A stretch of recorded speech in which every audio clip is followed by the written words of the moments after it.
First, I want to ask you, what method did you use to evaluate the interactions between Ms. Mengo and the respondent, Judge President Mbenenge?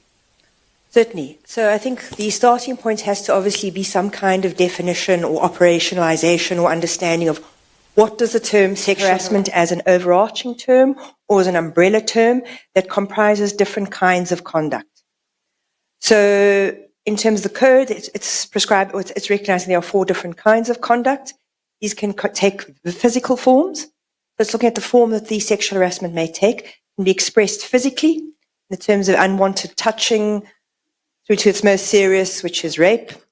The verbal, as in the spoken, and the non-verbal, which might be just in terms of, say, sending pictures or creating an uncomfortable or hostile working environment.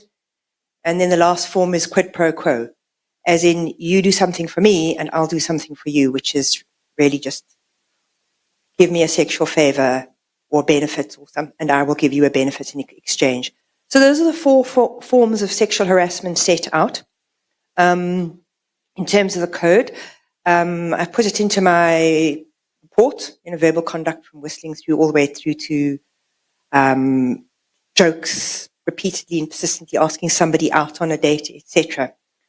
So I think what's important is that the code recognizes that in some instances, behavior will need to be repeated and persistent to qualify as harassment.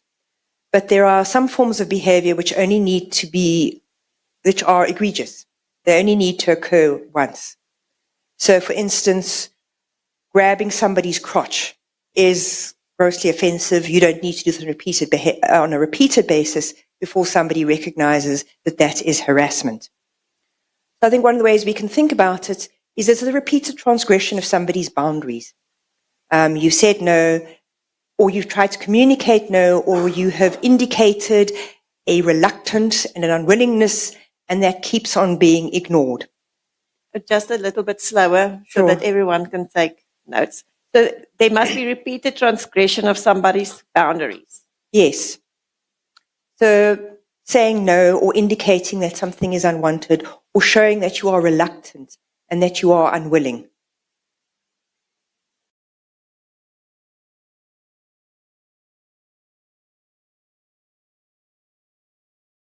I think what the code recognizes is that in an ideal world, when that happens, we'd all be able to say, no, stop that right now.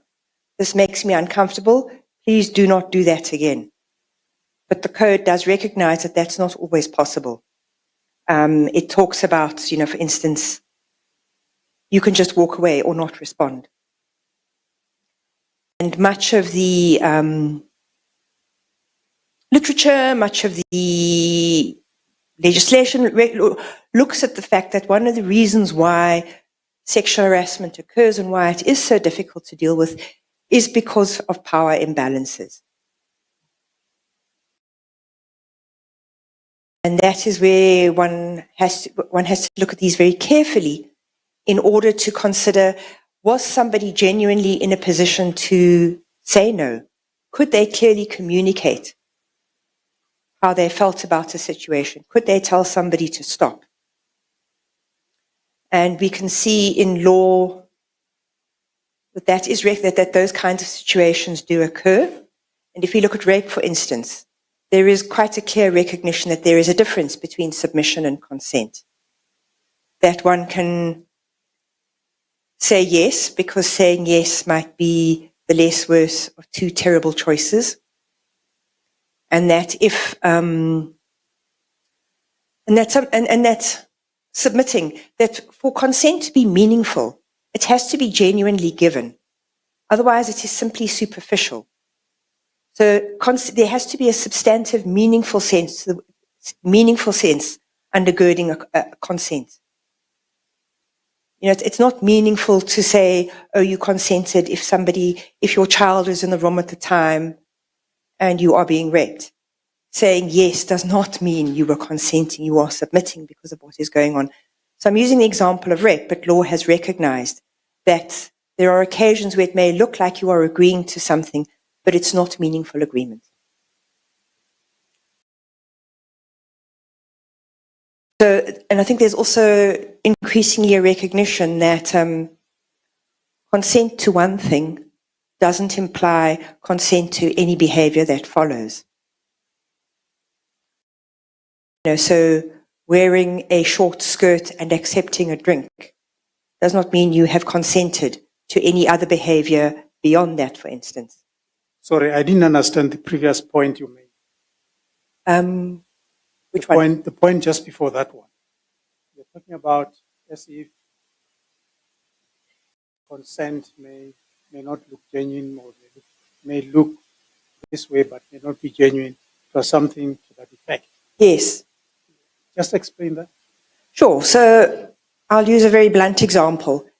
If somebody says, the one example is, if you don't have sex with me, I'm going to beat you to a pulp. Well, all right, yes, I'll have sex with you. Or the other example, which we've seen in law, is somebody breaks in, they are about to assault you, you say, okay, no, hold on, I'll cooperate. Can you wear a condom?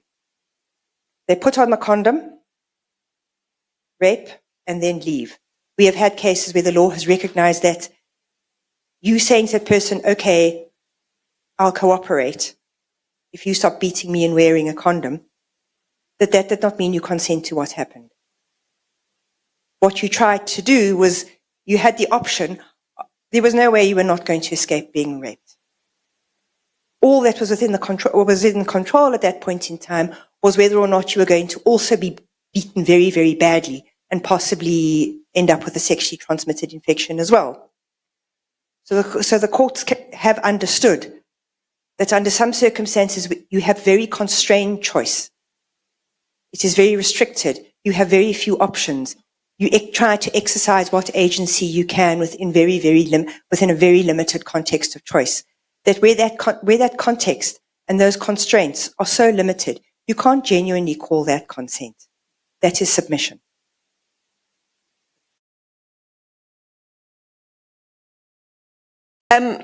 In your summary that you provided to us also, under the method employed to arrive at your opinion, you indicated that for biological reasons, women and men's expressions and experience of their sexuality are not the same.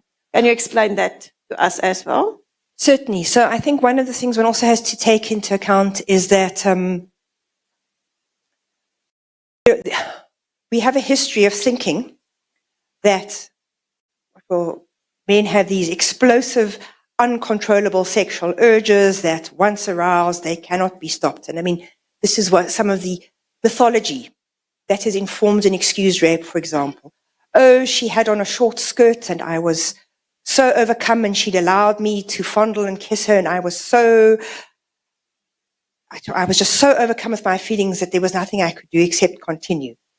And that's been referenced as kind of biological, explosive idea of male sexuality that it is basically uncontrollable. Once you arouse it, it cannot be stopped. I mean, that is not correct. But it is a myth that can function as an excuse for rape. And I think we have worked in many ways to understand that men are certainly well able to control themselves, and that we cannot allow that kind of mythology that has arisen and developed to allow sexual violence and abuse to continue.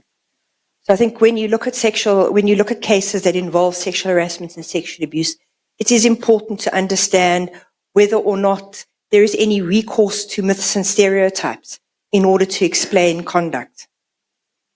And whether or not that's allowing thinking to be clouded, whether or not when you're trying to assess behavior, whether you're trying to look at what is here presented to you and to what extent your thinking about that is perhaps clouded by other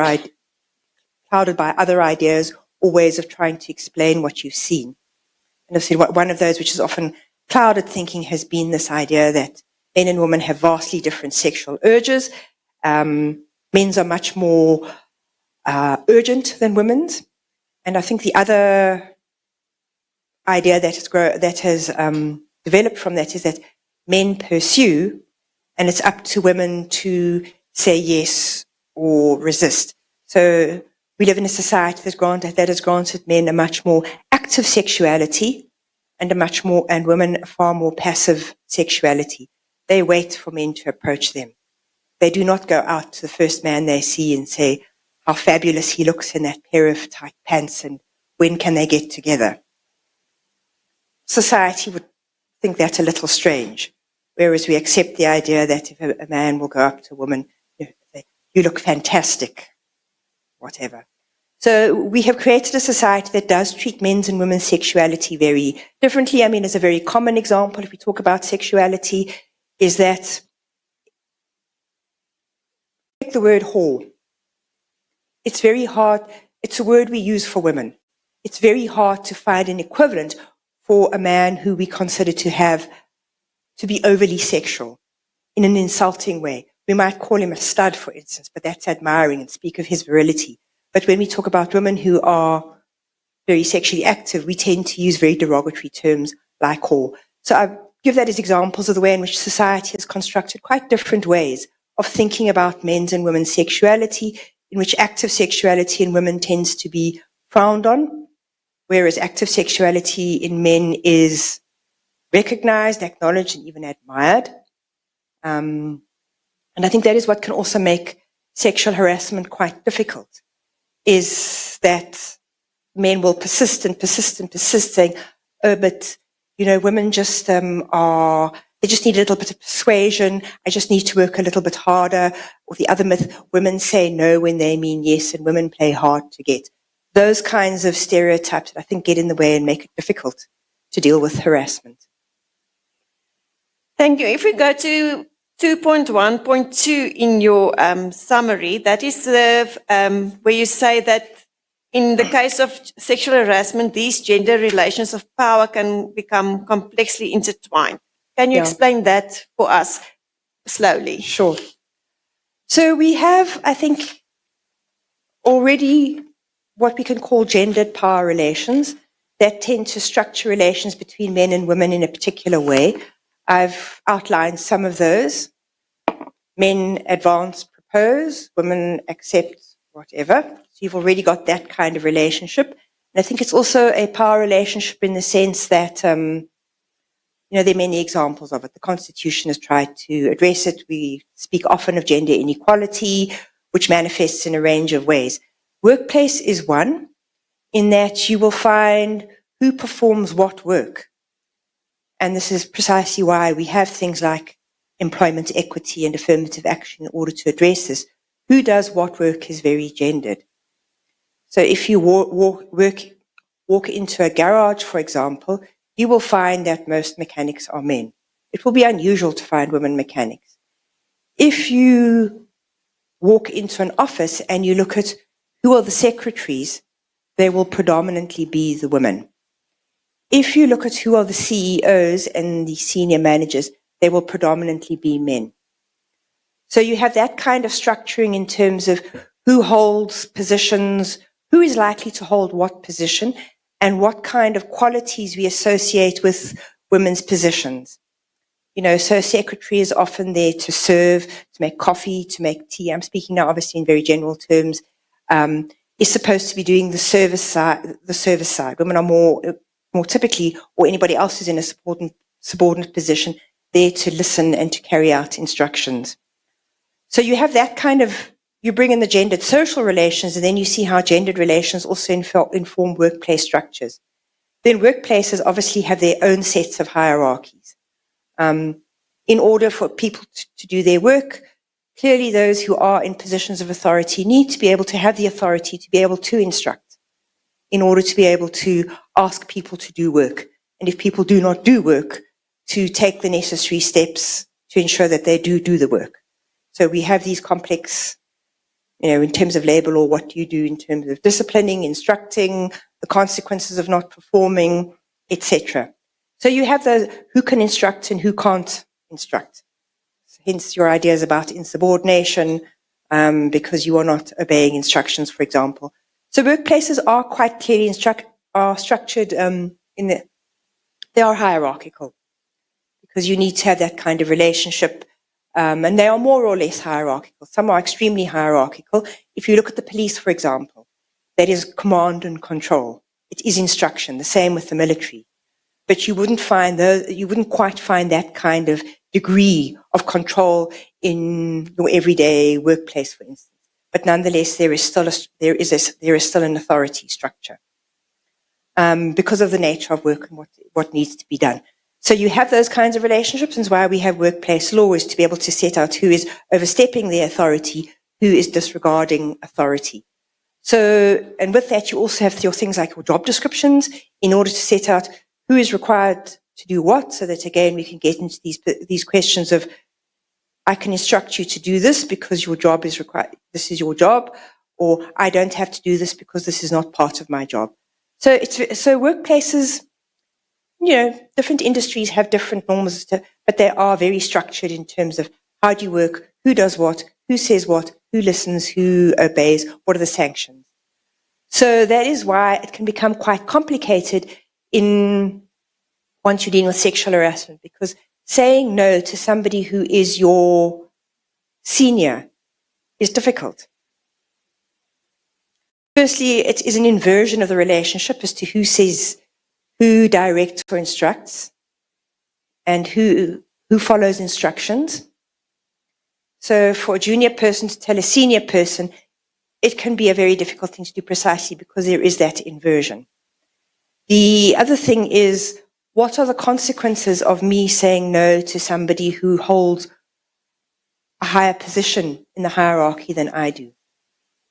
If I say no, I am their junior, will they take me seriously? And what are the consequences? Can this person victimize me? Can they make my work uncomfortable? Can they ask me to go and start doing work that I don't want to do? Can they start taking away workplace opportunities from me? Can they start speaking to me in a way that is extremely uncomfortable and makes my work miserable? So this is where it starts to get uncomfortable because you now have not just the operation of the informal social relationship of gender, but you now have a structured relationship upheld by law that sets out, this is how you will relate to each other. This is a workplace. This is who says this and who does this and who does that. So that is why it becomes very difficult. But I think one must also think in relation to sexual harassment and power relations. You have your structured relations and what we would call formal power. So formal power will obviously be where you have your organogram. It's formalized. This is your position. This is your position. This is what you do. This is what you do. It's set out. It's formalized. But then I think when you look at sexual harassment between peers, it's important to realize that power is very much more complex than just a question of position. But in this instance, we are working with different power relations. There's a vast difference between the Judge President and the Judge's Secretary. Is that correct? Very definitely. And I think there is also a situation here where, obviously, if you're talking about power, there are layers of power. So you can talk about someone's immediate line manager. That's the person who has direct control over them. So in this case, as I understand it, Judge Mbenenge would not have been the line manager, and courts, as I understand them, and I stand to be corrected, don't quite have that kind of arrangement. You have a judge who's not necessarily somebody's line manager, but nonetheless, the secretary works or is not necessarily directly employed by the judge, but that's who they work for. That's who they take their instruction from, and they work for that person. So you have multiple, from what I can see of the courts, they have multiple layers of hierarchy. So you have your judge, who you may be immediately working for, but then you have somebody who is at the apex, a judge president, who is responsible not just for that particular court, but for the entire province. So it's a little bit like, in a company, you have your line manager and then there's the CEO. The CEO might not be your direct line manager, but you still would not be rude to the CEO. That person is the most senior person. So I think this is where it's important to think about other dimensions of power beyond just the formal that I spoke to you about. There's also the questions of influence. So even if somebody doesn't directly manage you, they can influence, again, you can see this university, they can influence your career progression. If that person carries a lot of status and credibility, and I think this is the other important thing to look at, is how position confers other aspects of power, which include things like status and credibility. Who is more likely to be believed? Who has the higher status? Who will be seen as being more credible? Whose word will carry more weight? Even if you have influence, if somebody, I'll use a university example. You might not be employed by that particular person, but that lecturer or that faculty head can tell others in other universities, even if they just need to say something like, because people will say, well, can you recommend that person? What are they like to work with? I would be very careful. They don't work so well. You're not necessarily giving somebody a formal reference, but you have influence. People come and ask you, what do you think? And your opinion will count and hold weight. So one can also exercise that kind of power and influence so that even if you've never said anything, you can still have an effect on somebody's career and their career progression. The classic example, if we can use legal examples, is the candidate attorney. They're not employed by the law firm, but if they and one has seen cases like this, if they lay a charge of sexual harassment, those are all senior lawyers who can make their progression and their lives and their careers going forward quite difficult, just because of what they can say and the kind of influence, clout, and weight that they have. So I think it's also important to look at those dimensions of power in addition to having formal positional power.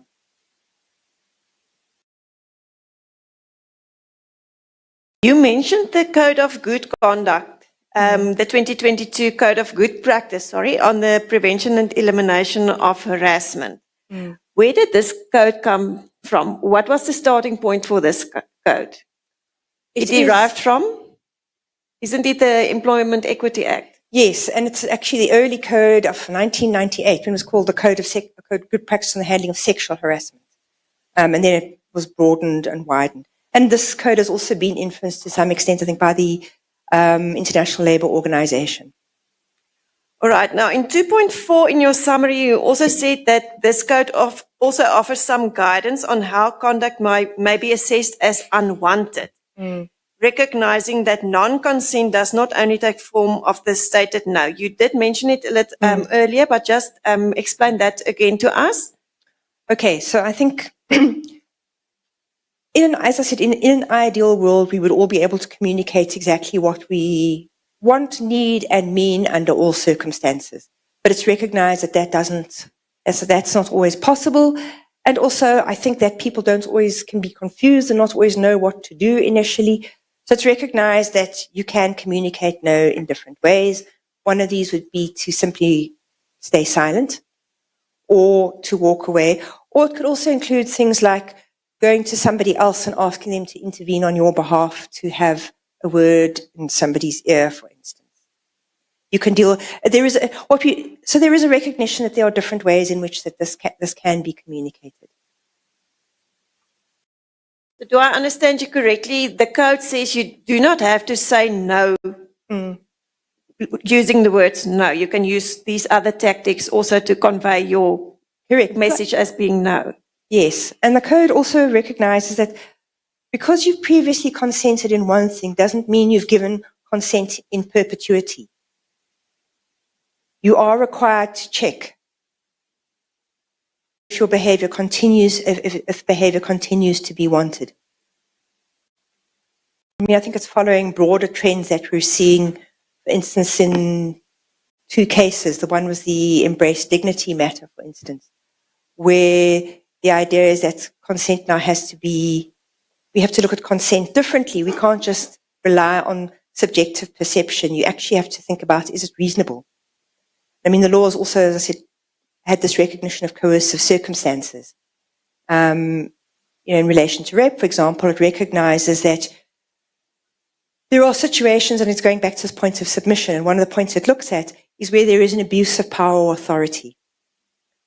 That again, somebody can abuse their position and this is why you are submitting and appearing to say yes. But this force of abuse or this power and authority is making it hard for you to say no because you're not in equal positions. So I think there is a recognition that you need, that when you look at consent, you actually have to look at the context.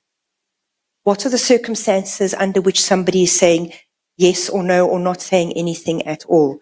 Are there circumstances that enable somebody to speak clearly, to be firm, to state their expressed desires, preferences, and needs?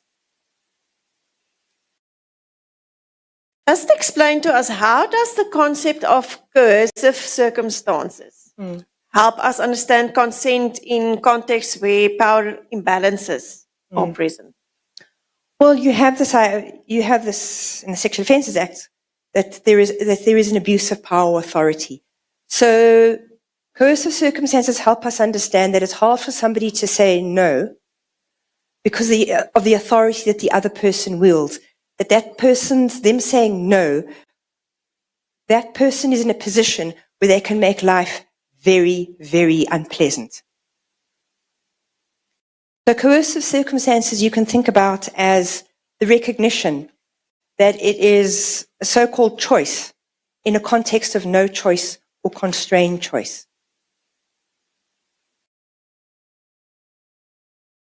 Coercive circumstances are saying to us, look at the context. Yes or no doesn't occur in a vacuum. Look at what's going on around that person. What are the pressures on them? Have they given meaningful consent? I mean, we look at context, for example, to use another example, in medicine. You can't consent to a medical examination if you're drunk or high, for example. So we are looking at context. Is that person in a position to be able to say yes? What is the nature of their yes?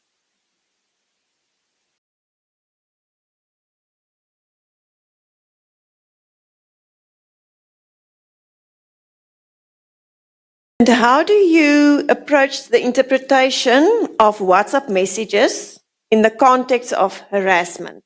Do you look at them individually or in relation to one another? Just explain to us. Sure. So again, I think one has to look at them contextually. So what has been the previous conversation, for instance, because I think one of the things one must think about in relation to people's interactions with each other is that they're dynamic. They're not fixed in stone. They change. So within the context of say, sexual harassment, you look at especially if it's a situation that is ongoing, you look at how is the nature of the engagement changing? Because typically in situations where people have to work together, for example, you can see that somebody is grappling with, how do I deal with this situation? And so they try a range of different tactics and strategies to try to figure out what is the best way I can deal with this. Especially if they can't, and especially if they don't necessarily initially have the confidence or believe that they can say no. They may try different kinds of things. So you can find, for instance, somebody will say, I'll just ignore it. Because if I ignore it, hopefully it will go away. Or if I ignore it, they'll get the message to leave me alone. And then you might see over time that ignoring it is not working. This person doesn't leave you alone. They persist. So then you try something else. Maybe you try and start figuring out, okay, you figure out what are their workplace habits, where are they usually likely to be. You avoid meetings where they're likely to be. So you use a strategy of avoidance in the hope that you won't bump into them. Maybe this person still finds ways to bump into you. So then you try and make sure that you're always with another person so that they can't have that time alone with you. So you look at what is it that somebody is doing to try to manage the situation. And you can sometimes see a progression where somebody gets perhaps progressively more and more annoyed by what's going on, and then eventually they might become quite rude and get to the point where they say to somebody, just stop this. Or they will actually go to their line manager, if it's somebody they're working with, and say, I need a transfer, I need to go somewhere else. So it's important to look at what is going on here. What are the different things that somebody is doing? Not only that, these are interactions, they're engagements. So if she does this, how does he respond? What is her response to his response? What is his response to her response? So you try to get a sense of what's happening here. What are the strategies and tactics? Because I mean, if I could sum it up, looking at this for somebody who's in this position, the question facing them is like, what are the strategies that are available to me to resist sexual attention from somebody who holds both institutional and moral authority? Somebody who's both an apex judge and a respected church elder, for example, without risking reputational harm or career consequences, and I'm a junior employee. So what's my room to maneuver? What can I do here?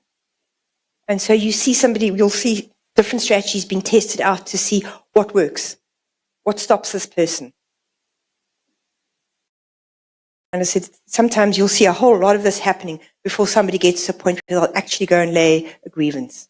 Because they've also realized the situation is now becoming intolerable. Because initially you can see with some women there's a sense of, all right, I'll just ignore it. It's not so bad.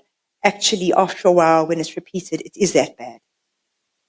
So this is, you can't just look at separate, discrete, isolated units of conversation detached from each other. You have to look at how do they build and interact. Plus, you need to look at patterns. What is the pattern of engagement here?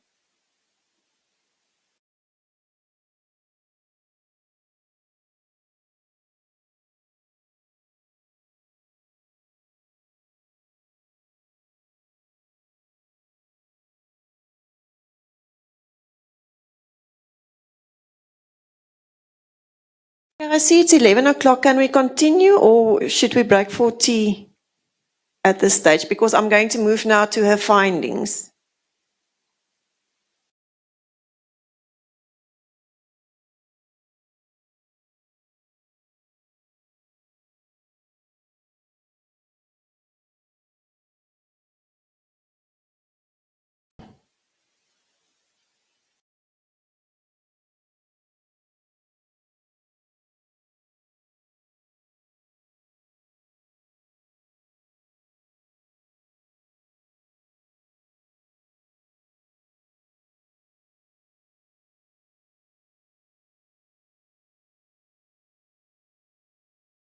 We'll adjourn for 15 minutes.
Advocate Skeepers. Thank you, Chair. We can then continue. We're going to move to your findings based on the interactions. Just put on your microphone also, please. I'm going to ask you this question again because you did not finish with your answer. What sources of material formed the basis of the raw data that you analysed specifically for this tribunal? Sure. I paid a lot of attention to the WhatsApps. So I had the WhatsApps between the 8th of June 2021 and 18th of February 2022. I believe there is more material, but I didn't have access to that. There are videos and other pictures referred to, but I didn't have those. I just have the WhatsApps here. I also looked at the evidence in chief and some of the cross-examination. That is now in the transcripts. Yes. Yes. Evidence in chief of which witness? Ms. Mengo, complainant. And the cross-examination of her? Not in as much detail as I looked at the evidence in chief. Yes. And then what I did was, in order to get a sense of the WhatsApps, I went through them a couple of times, and then I drew up a table for myself of how many WhatsApps there were. So I came to a total of 47. 47 WhatsApps? No, 47 conversations. So in that particular period. And then I dated each of them. I created a table where the data for each conversation. I looked at who initiated the conversation, and I looked at how many conversations were sent by the Judge President and how many by Ms. Mengo. So because I used that as an indication to look at who's initiating the conversation here, who is more active in the conversation here. Because I think that starts to give you a sense of who is asking more often, who is engaging more often, who is engaging less often. Because that can give you some kind of indication as to who is the more interested party here. Is to look at how equally are the messages distributed between the two of them. It's an indication. So based on that, as I said, there were a total of, I counted up approximately 837 WhatsApp texts, with 526 from the Judge President and 311 from Ms. Mengo. So I looked at those, and I think... Sorry, 526 from the Judge President and? 311. From the complainant. From the complainant. This now the WhatsApp, the message, each and every WhatsApp itself that you are now counting. Yes. And those 837 WhatsApps were in 47 conversations. Is that what you are saying? Yes, yes. So we should say 47 days. So 47 days? Yes. So a total of 47 days of texting distributed over this roughly 7.5 month period. So I think also doing it that way also allowed me to see a couple of patterns already emerging. So you can see, for instance, that on the very first time they text, on the 8th of June, there are 77 texts from the Judge President and 52 from the complainant. Another day that also emerges as very busy is the 20th of June, where the Judge President sends 84 and Ms. Mengo sends 51. But then you can see a distinct change starting to occur on the 28th of July. You can start to see the number of texts dropping off quite significantly, and you can also see the period of time between them getting longer and longer. So where you'll have had, say, 60, 32, 84 texts, it's now down to 1 to 3, to a maximum of 6. And you also see that the complainant is responding less and less often. There are more and more days where she's just not responding at all. So you can see there's a change. When I was talking about patterns, that's the kind of thing you're looking for. What was happening here? what were the responses? And it says you can see that towards the end, Ms. Mengo is not really engaging at all. All right, you mentioned that you could observe certain patterns in the way the communication occurred between them. If you can just tell us what type of patterns that is, and slowly. Sure. So then when I looked, these conversations clearly continue.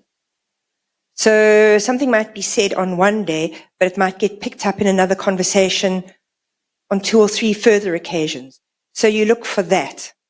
You also look at what is the conversation about. So for instance, one of the patterns I looked at is I spoke earlier about sexual harassment being an umbrella term. So what are the acts going on here? Obviously it's verbal, it's texting, but there are different kinds of things being asked for here.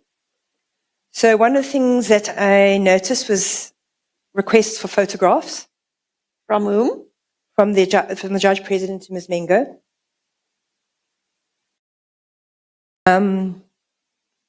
He asked her for photographs. He also asked to be intimate with her. I treat these as different acts because he's asking for things in addition to just texting.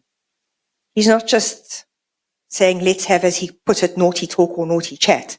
He's asking for her to go and do other things, to go and take a photograph of herself, to meet with him, to be intimate. So there are those 2 sets of requests. And then there is what I described as sexting, where he would be asking, what is your favorite position? And he'd be sending her videos. So it's conversation there in the moment. It's not asking her to go and do extra things like meet with him to have sex or to go and take a photograph of her private parts, for example. So I saw those 3 things. I think the other thing I looked at how many times Ms. Mengo initiated conversation. And I could see that out of all those conversations, there are 5 times where she starts the conversation. But when she starts the conversation, it is about very neutral workplace-related things. So the examples I gave is the 5. If she wishes Judge Mbenenge a happy Father's Day, she responds to a question asked by him. She says, wow, commenting on his status. She asks for the use of his chambers, and she comments on his status. So most of the conversation she has with him tends to be of a more workplace nature. She doesn't ask him for photographs of himself, for instance, but she does ask for things like, can she use his chambers, for a meeting? So her interactions tend to be about workplace, unless she is responding to him. So I was looking for that as to who talks about what.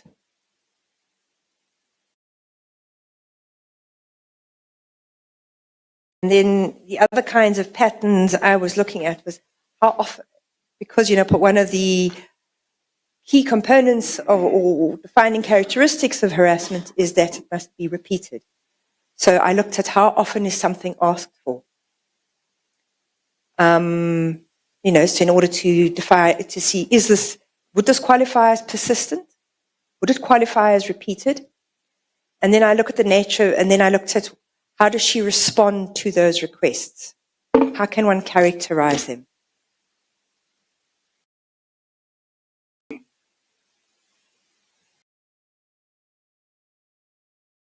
then do you want me to talk a little bit about how I characterize them? So in terms of looking at her requests, I try to see how does she respond to when she's asked for something. And I could see that she was using a range of different. She was using different strategies to deal with or to communicate what was a reluctance and an unwillingness. So as I said, I saw a range of different strategies which I characterized, and I have gone through and found illustrative examples of what I mean. Is she used what I have characterized as deflection. She tried to turn the subject away into something else and start talking about something else. She used evasion. So she wouldn't necessarily give a direct answer, or she would, which is closely linked sometimes to also what I've called deferral. Oh, I'll do it another time. So postponing the moment. She also used silence. She just did not respond.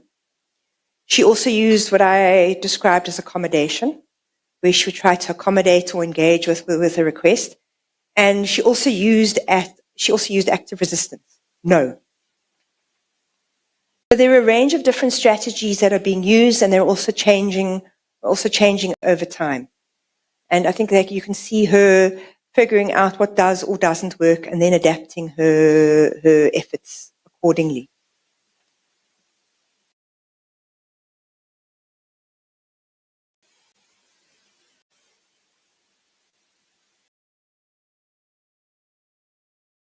Then I was also looking at how was Judge Mbenenge responding to her? This is an interaction. It's two people. So it is dynamic. What's going on here?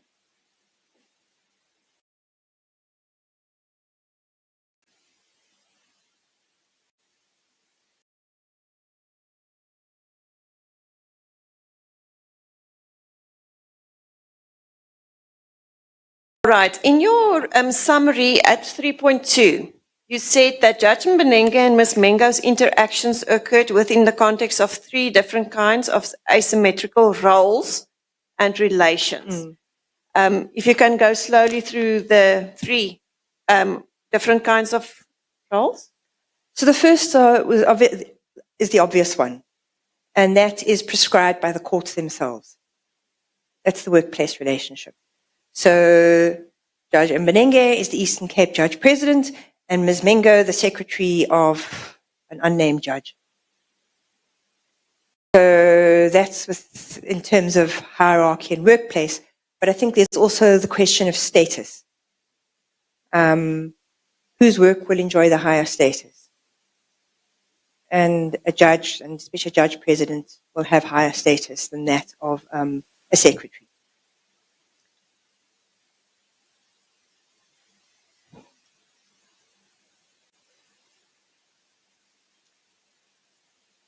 And the second one? The second one is that it appears through reading through the record that it had become a habit or a practice on Judge Mbenenge's part for judges or for the secretaries to think of their judges as fathers and mothers. So putting them in a kind of, it's again a different kind of asymmetry, a parental, respected, elder relationship. Yours is the more junior. And one can see times in the WhatsApps where she refers to him as daddy. He asks her if her mum, the judge, who's a judge at the time, who came to her mum's birthday. So there's that kind of other additional layer there in terms of how you relate, in terms of the levels of respect and authority that are being exercised. This is obviously much more informal because it's not practice in the courts. It's not instruction from the courts or a policy in the courts that this is how the relationship between judges and secretaries should be structured. And the third role? The third is that between men is in terms of heterosexual relations between men and women.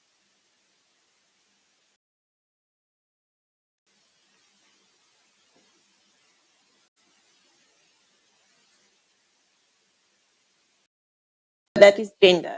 Yeah. And I mean, I think the other thing, but that comes closely, I think, in relation to the father, judge, secretary, child, is obviously there's an age or generational difference going on as well. Sometimes Ms. Mengo makes reference to it is also that of a church elder, but that doesn't really necessarily seem to affect this situation. But that's their part of who he is as well. She does use it at some point.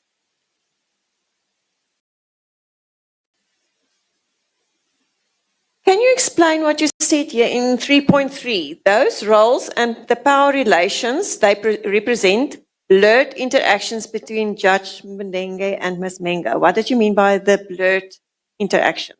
Sure. So I think to go back to what I was saying earlier about sexual harassment being a transgression of boundaries and workplaces having quite strictly defined, structured relationships between people. So one of the things that goes with authority is obviously respect. So one of the ways in which you try to maintain that is you try to prevent too much familiarity between people. If we get to know each other a little bit too well, you know, don't get too familiar with me, don't take chances with me, don't think just because you know me, you can do this, that, and the other. So workplaces try to prescribe and keep a certain formality between people. So, for example, you have your job description, and the job description says, this is who you account to, this is what you do, this is your job. It tries to prescribe roles in quite strict ways. And in doing so, I think it sets out quite clearly how people relate to each other. This is who I am respectful to, this is who I can be rude to, and maybe get away with it. But it sets out quite strictly how you are to relate to each other. How are you positioned vis-a-vis one another? What can you do? So workplaces try to be quite clear with that. They're professional. They try to keep the personal out.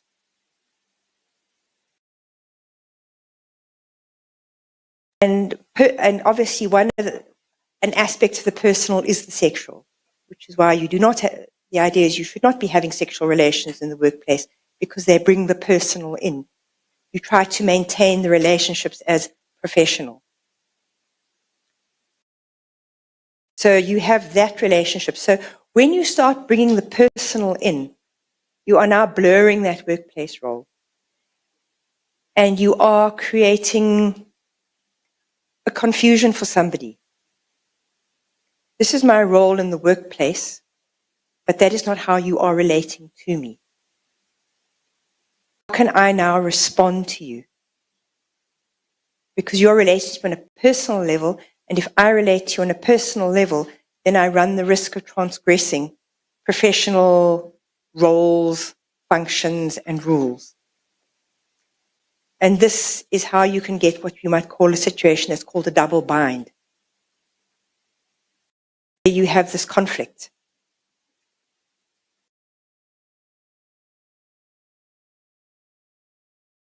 So you have conflicting demands or expectations being placed on you. If you comply with one requirement, it might mean you are in violation of another. So, I mean, one way in which workplaces try to deal with sexual harassment, for example, to prevent precisely these kinds of blurred boundaries, is it is a clear part of workplace codes that you may not have relationships with each other, and that if it is found you are having if there is a relationship between the two parties, it can become a disciplinary offence, for instance. Use another example, in some universities, lecturers may not have relationships with their students, and if they do, it is a disciplinary offence. So that is the ways in which one tries to remove that kind of confusion and that blurring of boundaries, and to prevent the leakage or the seepage of the personal into the professional, and where a personal relationship can interfere with the working relationship. You know, for instance, if I am having a relationship with my subordinate, might I also be giving that person particular favors, overlooking things? How might other people in the workplace feel if they see I'm favoring somebody over another?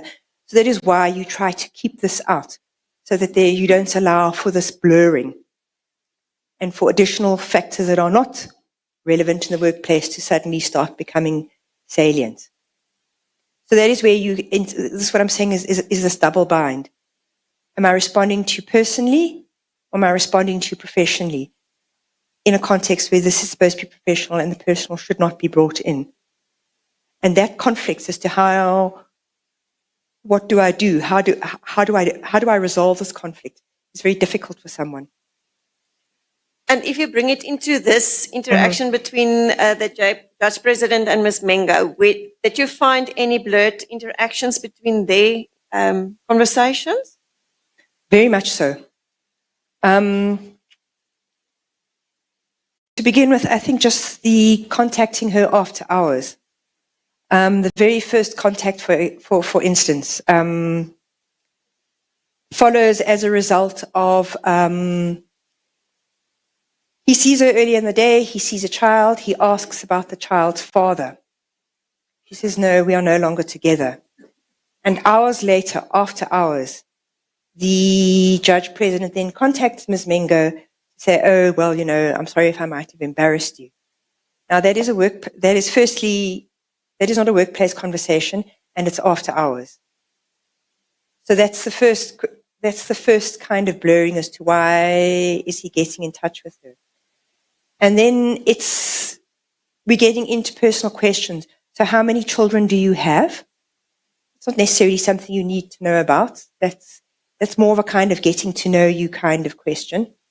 Then I think there are the questions about can I or can't I trust you? And again, why would that be relevant? Then I think the very first clear-cut example is the pictures. He says to her, maybe a few pics you send may serve as halfway proof that presumably she can be trusted. So, I mean, I think one of the interesting points about that is to ask another person for pictures in a workplace. Why would you, a personal picture of yourself is not a requirement in this job. She's a secretary. How does sending pictures have anything to do with her job? I think another thing to look at is asking for pictures without giving any explanation as to why you want those pictures. You can see that as an expression of power, in the sense that people who can demand things of others without explanation, that's an expectation that I ask. You don't need to know why. You don't need an explanation from me. So that is a very first example. And I mean that it occurs after an earlier conversation of the day that is already, is the father around? No. That establishes there is no man in the house who might just pick up the phone and see what's going on, or asking you, why are you spending so much time on your phone after hours? So that first exchange establishes just how much, that here is somebody where there may not be a man who is going to be asking, what are you doing on your phone? Or as I said, to pick it up and see what is on the phone. So, I mean, I think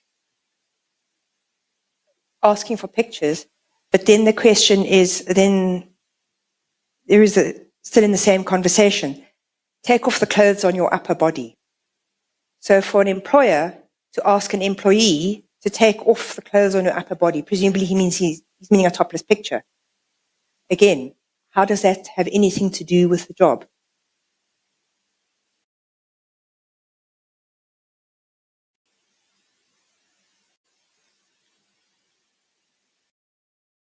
Then there are the questions about what is her favorite position? Not relevant to her job at all. Quite a lot of questions about her favorite sexual position. I think also, so those are workplace boundaries, but I also want to speak a little bit about personal boundaries.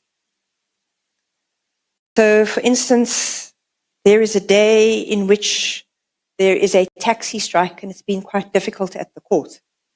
And she's still working and it's after hours. And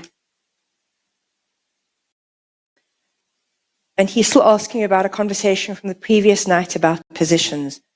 So this question is at night, and she's saying, look, I've had a rough day at work. I'm still busy at work.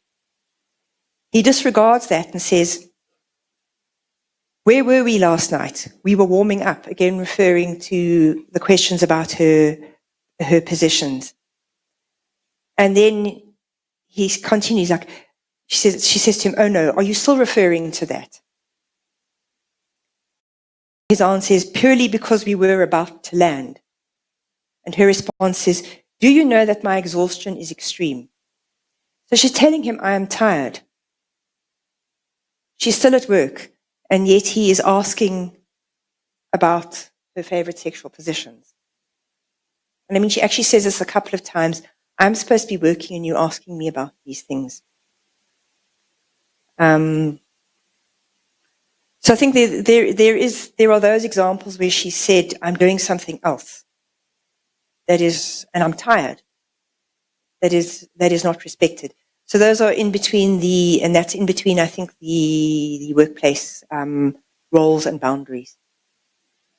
I don't know if it will be easier for you to go through the conversations day by day and explain to the tribunal what your views of this type of conversations are, especially the questions asked and the replies, and how would you view the conversations? Yes.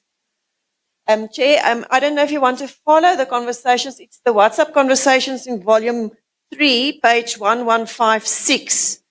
If the tribunal, the panel wants to follow this witness while she testifies.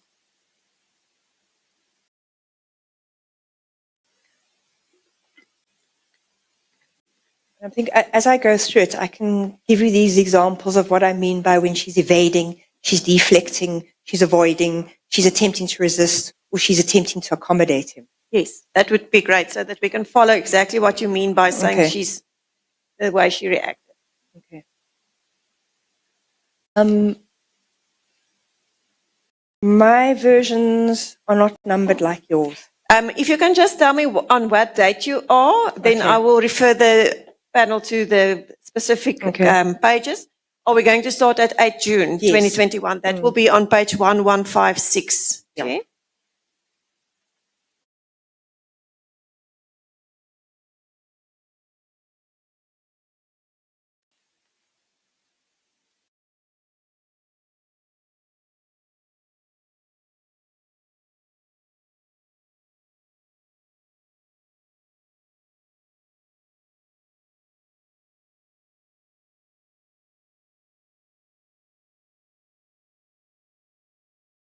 This is now the first conversation that they had on WhatsApp. You It's a already very- explained that was the day when he established that there was no man present In the house. in the house. Yes. So what is important for you on this day's conversation? I think that it so immediately moves into asking for photographs without any kind of explanation, and this is clearly not a job requirement, that it is persistent, that there is no taking no for an answer here. The style of pressure.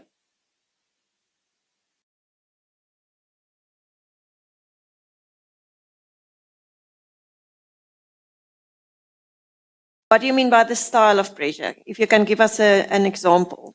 Sure. So I think Judge President is quite fond of using a little angel halo emoji. So he'll ask a question with this innocent little halo emoji face around it. And sometimes it can be and sometimes he'll use it after, he'll say, give me a photograph. And then will come the little picture of the angel with an angelic, innocent look. That's one emoji he likes quite a lot. But he also likes the pairing of the big eyes looking, the hearing aid listening, and the quite rapid fire nature of it. Some of his texts come within a minute of each other. And he has a kind of sequence sometimes that'll go, big eyes, I'm looking, hearing aid, I'm listening, I'm waiting to hear. And then sometimes in other communication, it'll be followed up with a zzz, I've gone to sleep, I'm waiting. So it's communicating, hurry up. it communicates expectation. And one can also see here that some of her, something she uses quite often, which is a kind of evasiveness, trying to say no without saying no. Can you give us examples of Sure. that? So I'm going to start with the where they've had this conversation about trust. Can he trust her? There's been a bit of an earlier conversation about her morals. Then can he trust her? And just after 7:25, he says, okay, truth be, he types. Sorry, where are we? 7:25 will be 1163 up until it goes over until 1164. Which one at 1925 are you talking about? There's a few messages. She has The monkey with the shy. emoji, yep, the shy monkey. Then the response is, truth be told, I have no reason to doubt your word. Then her response is, that means a lot. It's hard to trust these days. Then is the first request for pictures. Maybe a few pics you send may serve as halfway proof. No response from her. A minute later, followed with the eyes, so he's looking. And her response, and this one is her trying to say no without saying no. We'll try to take more, but currently lost the most. My phone deleted everything recently. So that's her way of saying, I don't have any pictures for you. And his response is, hi, kidding. Cool, she says. Then he comes back, few that you've got.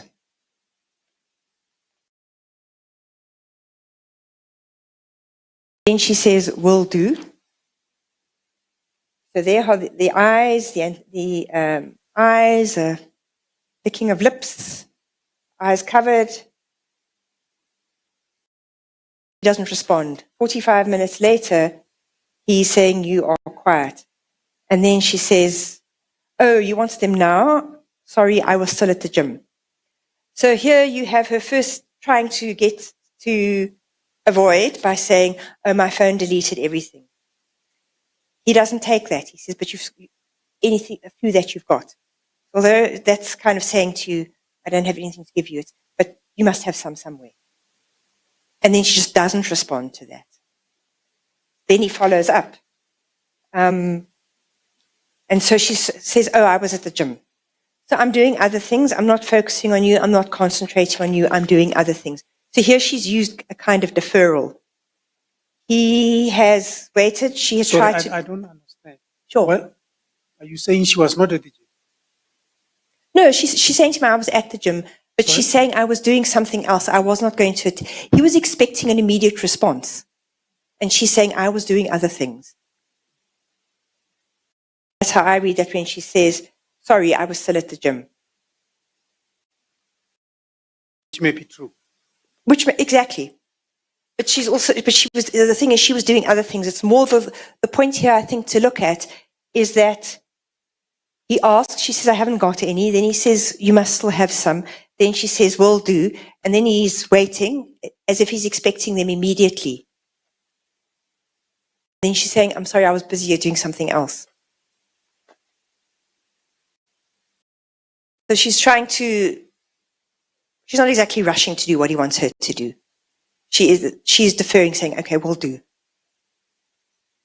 Then he says, comes back with, take off the clothes on your upper body.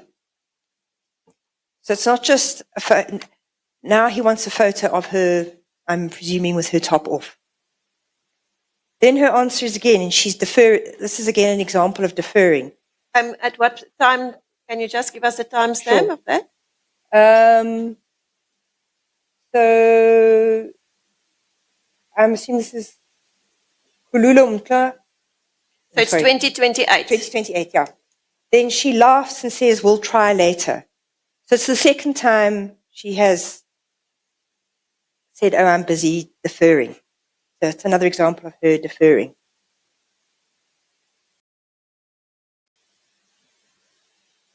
And it's another way she said, it's the third time she said, I don't have photographs. She'll try later. Then there is a profile photo that is uploaded. He indicates that smart emoji saying stylish. Chair, that is on 1166 at 2032, page 1166, at the bottom of the page. It's also on the next page, 1167, on top there as well.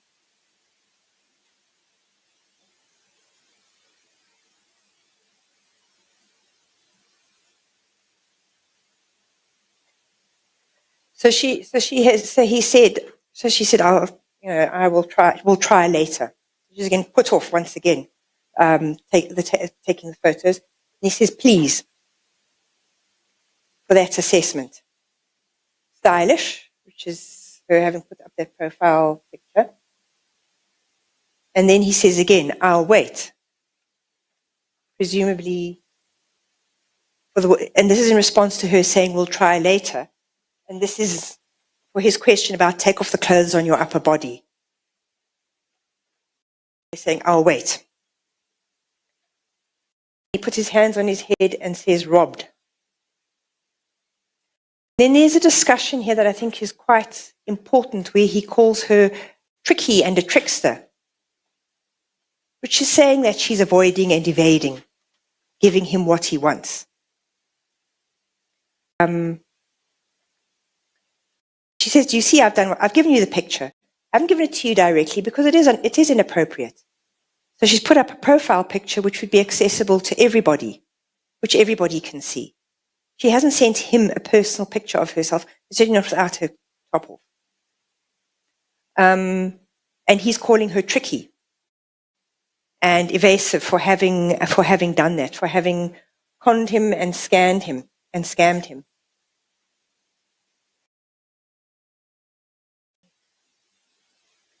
Then he sends a message at 2055. So 2053, he asks again, the finger pointing upwards, maybe a few pics you may send as halfway proof. So he's asking again, reminding her, pointing upwards. And he says, and again, you are tricky. So there's an acknowledgement here that she's not giving him what he wants. And that is something that should make him question, why is she not giving me what I want? Should I be asking for, the kind of question you should be thinking about, should I be asking for this if somebody is not giving it to me, if I'm repeatedly asking and they're not giving it to me?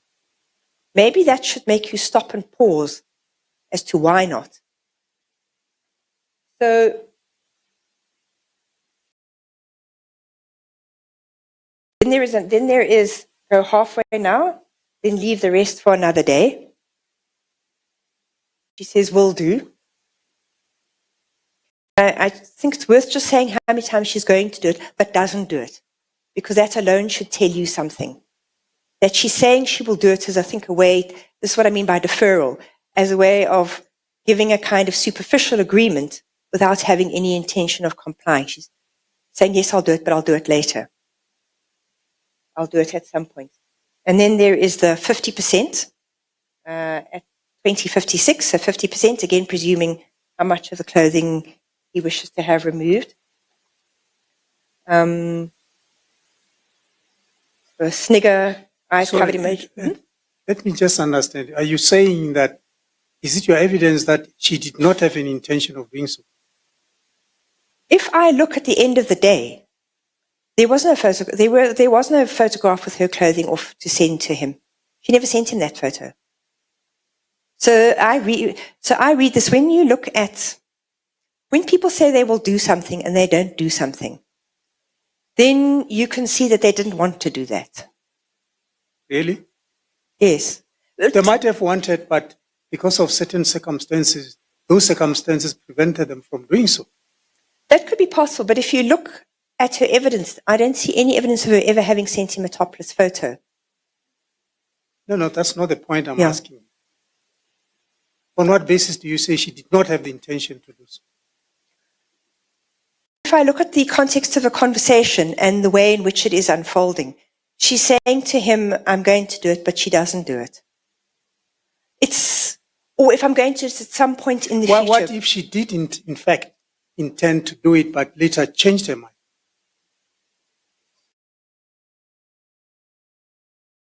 She would have changed her mind. She still would not have done it. At this point, she's saying it, but she's not doing it. Isn't there some difficulty in reading somebody's message and then say, I read this message, I hear it, but this person does not mean to say what she said? I think if one looks at the context of her messages, this is what I'm talking about being, I'll do it, but I won't do it. There is a slippage here between what she says and what she does. So she says, will do, but it isn't done immediately. And then he puts these little pressurizing emojis on her. Where is it? I'm looking, I'm waiting, you're quiet. But she still hasn't done it. Let me put it to you this way. You read the message which says what it says. And then you draw your conclusion that she did not intend to do it. That is your conclusion. When I look at the multiple messages, let me put it to you this way. When I look how often she says she'll do things, but she doesn't do things, my impression is that she sometimes says, that's an example of deferring it. I'll do it later. Maybe she will never do it. She doesn't do it right away. He asks her to do things right away, but she defers it. She says, I will do it. It's like the same thing with the meeting. I'm going to do it. I will do it, but it never actually gets done. So I'm just pointing to that. Maybe she didn't intend to do it, but she never actually did it within this time frame. So it's giving the impression that she responds to say she'll do something, but she doesn't do it immediately, which doesn't necessarily indicate somebody who is very enthusiastic about the task. Go ahead. There's a certain reluctance here. Because he's saying to her, will you do it? And he's still waiting, and she says, oh, I was busy. Will you do it? I will do. But she doesn't do it. So I think one has to look consistently at it, of saying, I'm going to do it, but it doesn't ever happen. It's a bit like the example of when a parent asks a child to clean up their room, and the child says, yes, I'll do it just now. But they don't do it. So what I'm trying to point to here is... So from your example, you mean the child never intended to do it in the first place? Usually not. Or they're just trying to defer when they have to do it. So what I'm trying to say is that when somebody says they're going to do something, but they don't do it, then that should raise some questions as to there is a gap here between what the person says and what the person does. Are you not making a huge jump? If somebody says, I'll do something, and later that person doesn't do it, your conclusion is that that person, when that person said, I'll do it, didn't mean it. That can be one of the conclusions you can draw. The conclusion you can draw is that there's a certain reluctance here. If you ask somebody to do something and you ask them a couple of times and they don't do it. No, but you ask him once. No, the person says, I will do it. And then the person then doesn't do it. Are you not supposed to first know why the person didn't do it before you draw the conclusion that the person did not want to do it? I think if I look at the testimony here, there are a couple of requests. Where is the picture? The picture is put up. I want more than that picture. I'll do that. Waiting. Can you send it to me? I'll do it later. That is indicating that somebody doesn't want to do it right now. So that merely puts a question mark over, does this person want to do it? That is your interpretation of the situation. My conclusion is that this is not somebody who's enthusiastic about doing this. Yes, that's your conclusion. Yes, that there is a delay here. Just to bring it back to the complainant's evidence as well, she testified that she did not feel it is appropriate to send her pictures to the Judge President. Does that correlate with what you found on how you viewed the messages? Yes. And that's also why she said she uploaded the picture on the status. Yes. Because she didn't feel that it is appropriate for her to send the picture to the Judge President. Yes, because it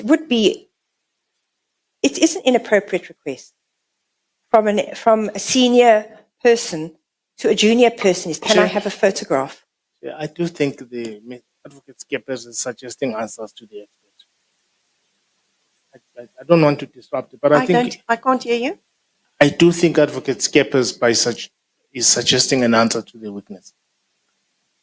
I'm not suggesting an answer, Chair. I am on the questions that the Chair asked the witness. Why does she come to that conclusion that seeing the replies from the complainant, she did not want to send the photos? Because that was her conclusion from what she read from the... Except that I was posing a general question. I hear. But And you took it to a different angle. But I was just asking her whether if we read a message which says this, I'll do it, I'll do this, and the person does not do it. It was a general question that I was asking. But it was also asked that her conclusion on this messages is that the complainant did not want to send the photo. That was the question to this witness. And the complainant testified that she did not want to send the pictures. Yes, Mrs. Kakani is saying don't suggest an answer to the witness. I won't suggest an answer. I'm just asking if what she testified now relates to what the complainant testified. I'm not asking, suggesting any questions or answers. That is the explanation she's giving Mrs. Kakani. It's okay, Chair. Thank you. You may continue. So it's back to the question about top off 50%, which presumably means 50% without her top off. This is, by the way, in her testimony. So this is why I am drawing some of these conclusions. I did read her testimony. Sorry, she needs to, you need to help us each time. Which page? It's 1170, Chair. At 2056.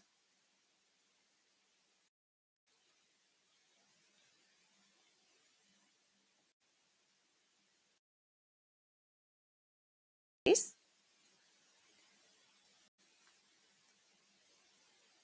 So her response is, you know that when I want money, you will give it to me. So this is quite an unpleasant reaction to give, or to say, I want, you must give me money. So if I read the complainant's testimony, that's her trying to put him off.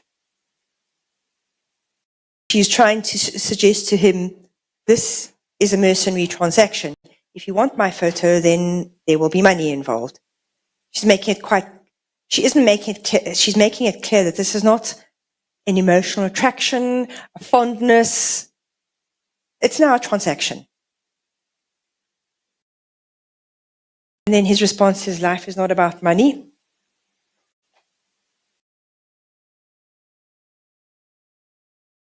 Then he asks again, maybe you are still asking a picture.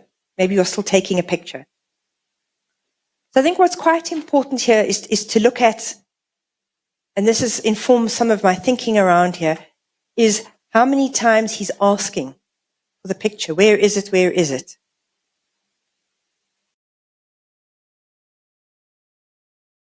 Hands up. Makes a comment about that's 35%, so presumably not the 50% less of clothing you wanted. It's only 35 cents. She says, no ways, do not play a trick on me. And then he says to her again, you are a trickster. Sorry, where are you now? At what time? 21:23. So again, she is not, and this is where I read her as being evasive, because he's saying, you are not giving me what I want. You are tricking me. You are robbing me. This is not what I asked for. So that's a 21:23. Don't play tricks on me.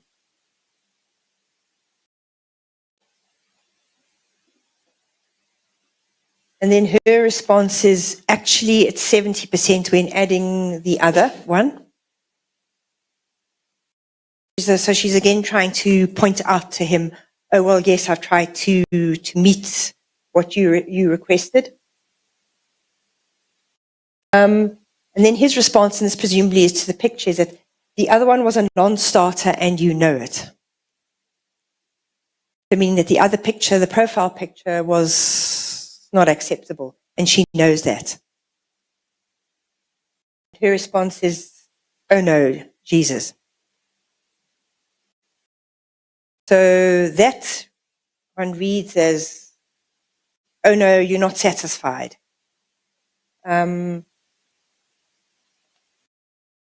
It's now 21:43. She still hasn't sent him the photograph, and he's asked a number of times for the photograph.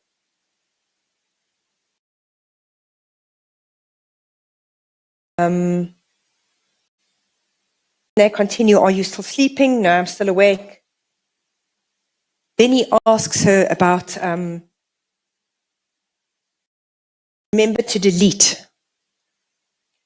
Chair, that is on 1174 at 2222. What do you make of that? The question from him. This is somebody who knows this is inappropriate. He doesn't want put it this way, he doesn't want a record of this to be maintained. Conclusion from that is there are things in there he doesn't want people to see.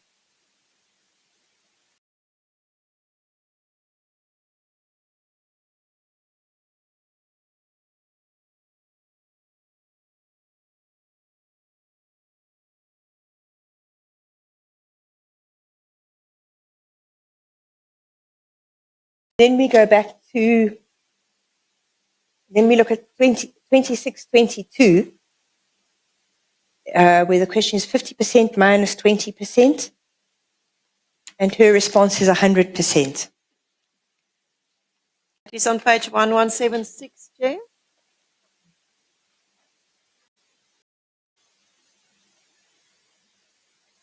This presumably is referring back to the photographs and how much clothing should or shouldn't be removed. And his comment is she's trying to respond to that, saying, oh, well, if you add 35%, it's this amount. If you take this away, it's that amount. And he just says, your maths, I give up on it. So he's still going on about the photographs.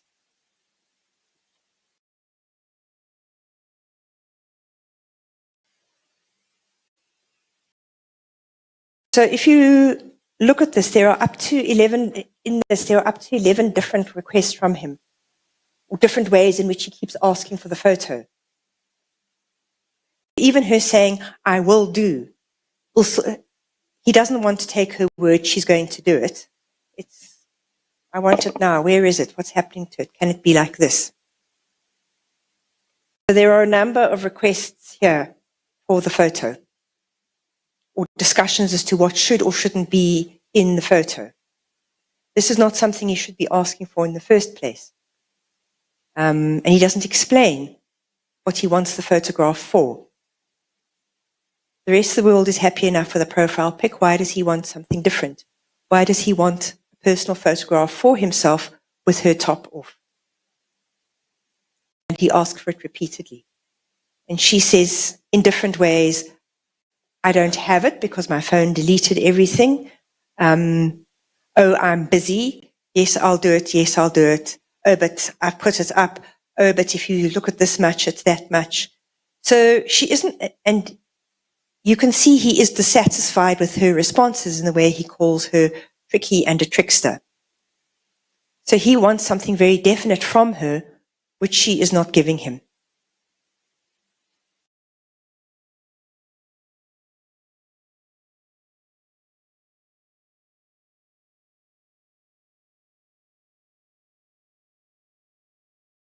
So the question that arises from that, if somebody's asking you for something and they don't give it to you, what conclusion should you draw about how willing they are to give that to you?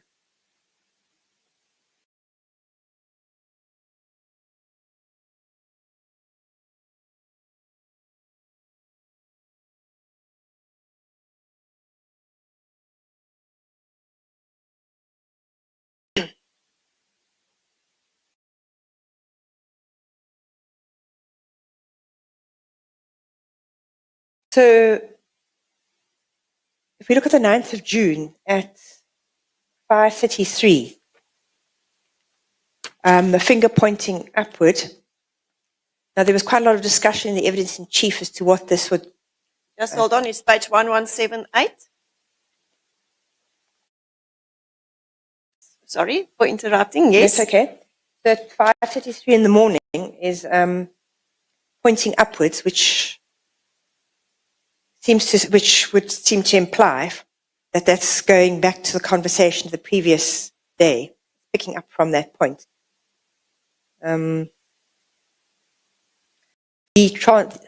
a lot of discussion and debate in the testimony, but it seems to be that what is meant here is, I thought you would go down, which the complainant says she interpreted to mean, I would send you a photograph of private parts.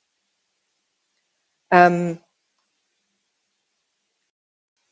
then her comment is busy at work. So there isn't much of an engagement on this day.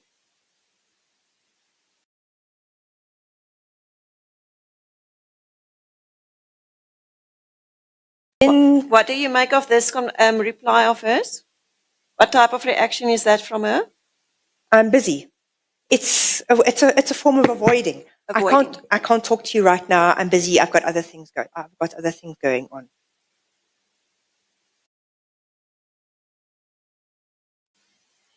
And then I see later that afternoon at 17 minutes past 5, she still told him, still busy at work. Yes.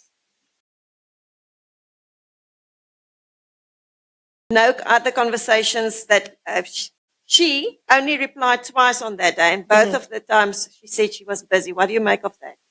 She didn't want to engage. I think when you look at somebody who is not enthusiastic, and I read that she is unenthusiastic in that she does not immediately rush. She's got a phone. She could potentially go and take her. Here she is familiar with how to use her technology, and she uploads profile pictures quite often. She would know how to go and take a photograph, the top off, and send it to him. She knows how to do that. She has the technological know-how, and she has the equipment. If she was enthusiastic, she would send it straight away. But it isn't sent straight away. Was it sent? No, not that I can see. So I think it's, again, looking at the full context of these pictures, like the repeated requests to let's meet up and be intimate. That's not ever done. I think what you have to look at here is how much enthusiasm is being expressed. How willing is the complainant to do these things? And the overall picture one gets is there is not great enthusiasm, there's not great willingness on her part.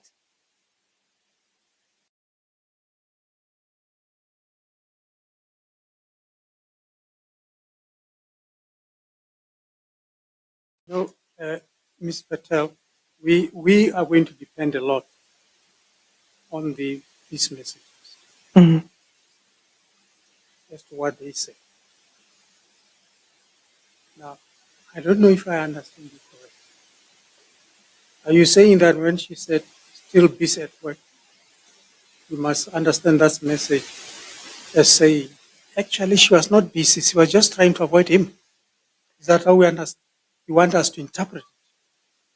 Or just to take it as his value that indeed she was a worker, she was busy at work? Mm.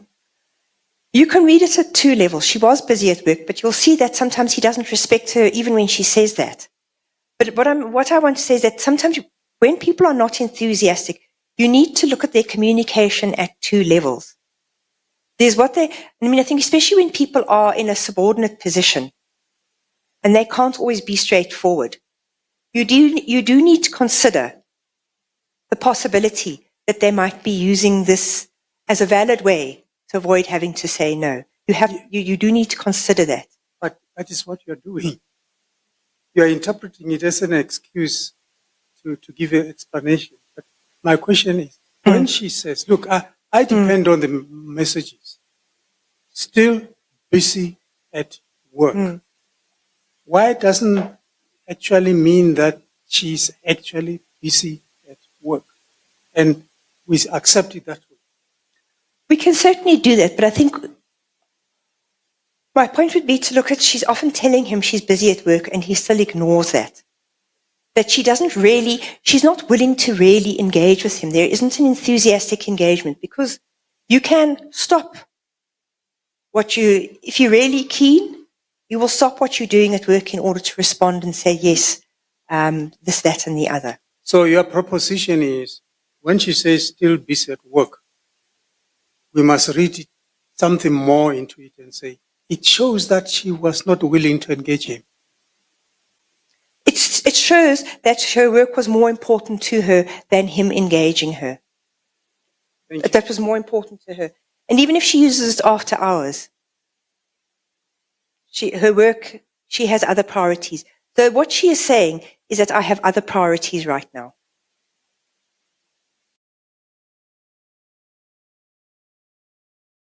So I understand that. My concern was, are you going so far as to say she has got other priorities, right? Because she's busy at work. But are you saying to us, we must go beyond that and actually say, that message indicates that she was not keen? Is that what you're telling us? If you look in the overall context, you can put it this way. There are other things that are more of a priority to her than engaging with Judge Mbenenge. You can see this with when she says to him, I need to do my ironing, which is later in it. So there are ways in which she says to him, I am busy with other things, I can't talk to you now, which is saying this is not a priority. Okay. I think you understood my point. I understand what you're saying. Okay. Did she converse with him that day? No. All right, you can proceed. Okay, so we have another couple of days where she's also talking about busy in motion court and urgent that took forever. Talking a little bit about what was taking forever, expressing him expressing respect and appreciation for their work. That kind of conversation for the next few days. Then the next conversation where they go back into more sexual topics is on the 16th of June. 16th of June is on page 1182, Chair. 1182.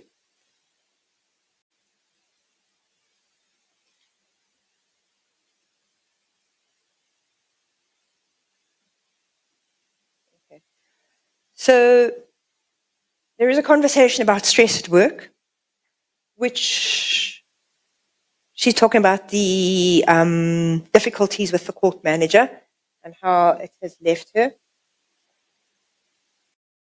And he then says something about, or gives an indication. I'm going to try and find it.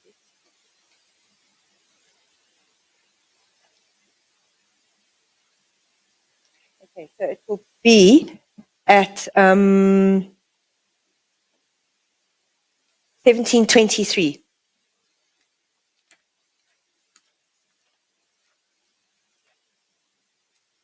Chair, that will be on page 1190.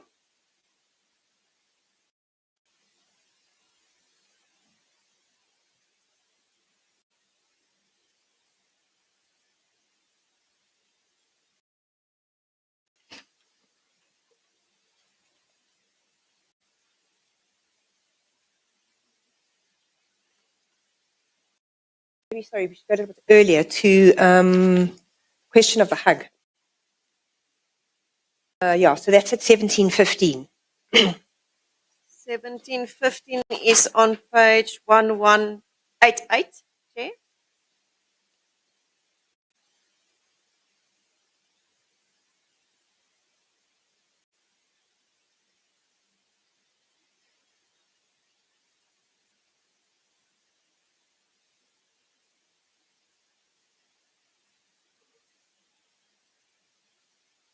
The 16th of June is a public holiday in South Africa, so this was after hours. What do you make about that? If you have any comments on that? Well, again, I think it's going back to the fact that it's again blurring these workplace boundaries. Not a work day.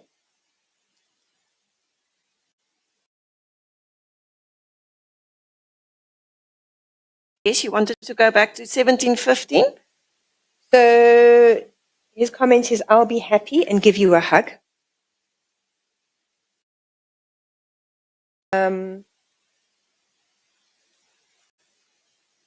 She makes a response about...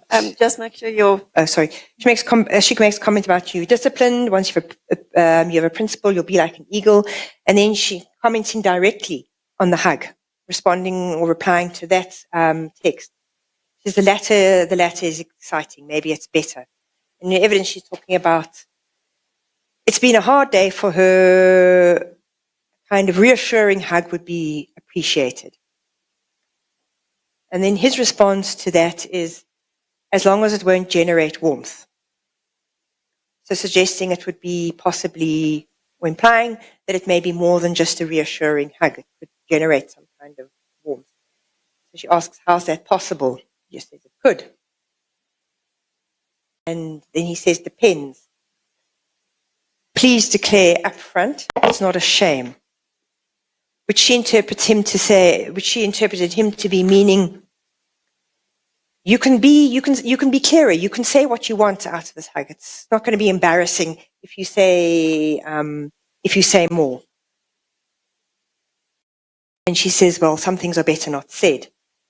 Then he asks at 1724, are you quick to melt?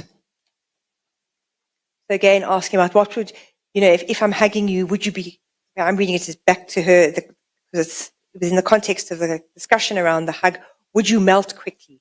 Would your defenses be overcome? Would your desires be aroused? Would you melt would you melt? She says, depends. What do you make of that answer of hers? Depends. Are you quick to melt? It's quite non-committal. It depends on the situation. It's a very neither here nor there response. It doesn't tell you. It's a very general response. Anyone could make it. It depends on what the situation. And you can see for him, it's not clear what she's saying. So he says depends on. He says, so first are you thinking? So she doesn't respond immediately. Are you still thinking?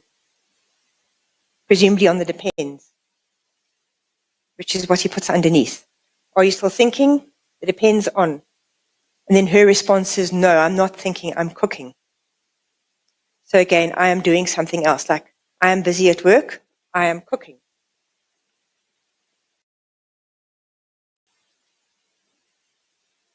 And her response to on is the oven temperature. So he laughs and then deletes her emojis. And then there is him saying a question he asks and then deletes it. But you can see the question is there because she replies to it. If you happen to have melted step 1. So the way I read her response is she's tried to shift, is that firstly she's tried to shift the conversation away from melting and hugs and warmth into this is what I'm doing right now and it's cooking. I'm cooking right now. So she's tried to shift the conversation away from discussions about melting, warmth, hugs and the liking. And I am cooking right now. It's back to like I am busy at work. I am now cooking. So she's telling him what she's doing, what she is busy with. So his question is about if you happen to have melted step 1. And her reply is, it would mean the marinade worked before the meat. So if we look at the context that she's talking about cooking and meat, his point is, if you happen to have melted step 1, where I would understand that to mean is step 1 in your cooking is your marinade. And she's saying, if the marinade melts it before you've cooked it, your meat, then things haven't worked.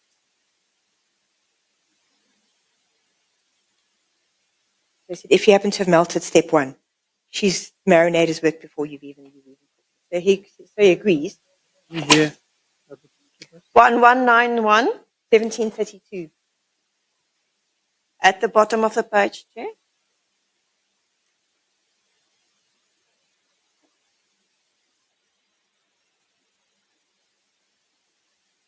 Yes, you can continue. So you are saying that she tried to shift the conversation in another she's talking direction. yes, she's talking about her cooking, which she's doing at that time. It's not the first time. She talks about doing other things. This is an example. So I am busy, I am cooking, I am studying, and then there's another point where she talks about ironing. So she's talking about what I am doing right now, what my priorities are right now, what I am doing and thinking about. So he agrees, true. And then he goes back to, if you happen to have melted, step one. He returns to that conversation, and it's the ear with the hearing aid. That I'm is listening. on page 1192, Chair, on the top. At 1733. So he's still listening for an answer to, if you happen to have melted, step one. Now, hi, as she explained, it means no, and then we have the laughing emojis. Then we have a set of 2 deleted messages, and he's still asking, I am listening, and she's giving zipped lips, I'm not saying. And then we have, at another point, he's again asking. Her response, he says, just speak, and she laughs. And then she asks him as a question of clarity, tell me what is the first step you're talking about? So she is, where I would understand her to be saying this is, you're not clear. What step one are you talking about? So you can see that he's trying to suggest some kind of sexual innuendo with, from this, what if it generates warmth? What if you melt? There is an attempt to perhaps infuse a certain sexuality into the conversation. And she is not hearing that. So she's saying to him, tell me, what is this first step you are talking about? She's asking him to be very explicit. What do you mean? And then he answers, position one. So she's again says to him, being, stop riddle. His answer, I'm assuming, because she has copied it as a reply, is assuming melting occurs evenly. So she's saying, yes, that's not disputed, which is not really saying anything, assuming melting occurs evenly. So he's back. So his answer is presumably position one of action. So it's back to shifting it back into a sexual register. So she's saying to him, what has a name? He must have presumed, one assumes he may have responded, because you have 2 deleted messages and then the question and you. That is on page 1194, Chair.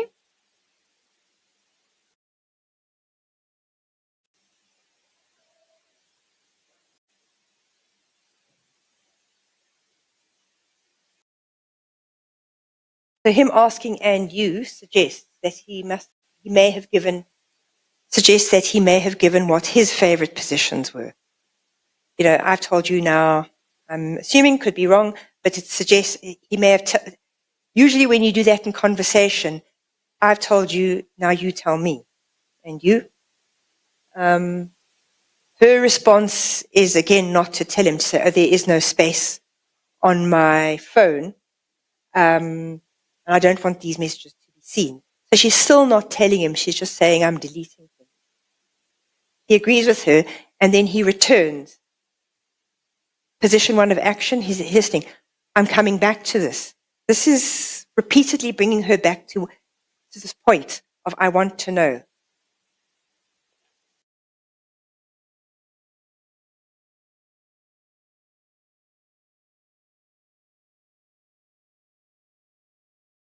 There is some more. Yeah.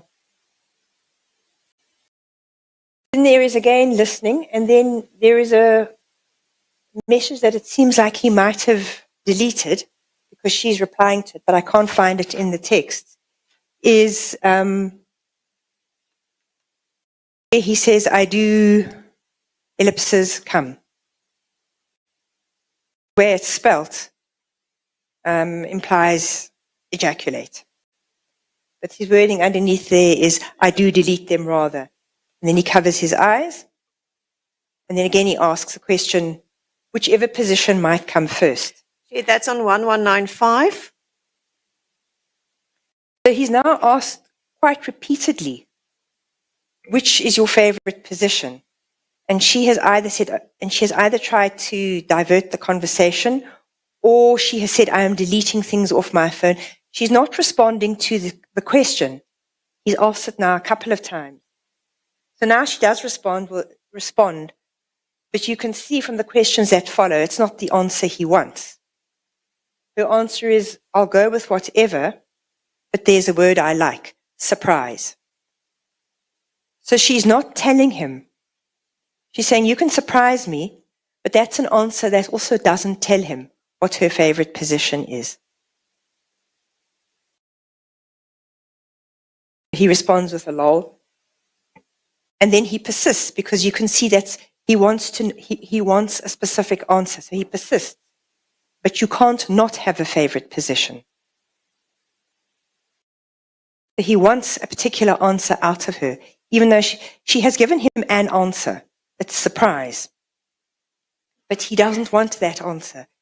So the way one can interpret some of the ways he keeps on repeating these questions is that he wants a particular answer. And if he doesn't get it, he continues to ask it until he gets something.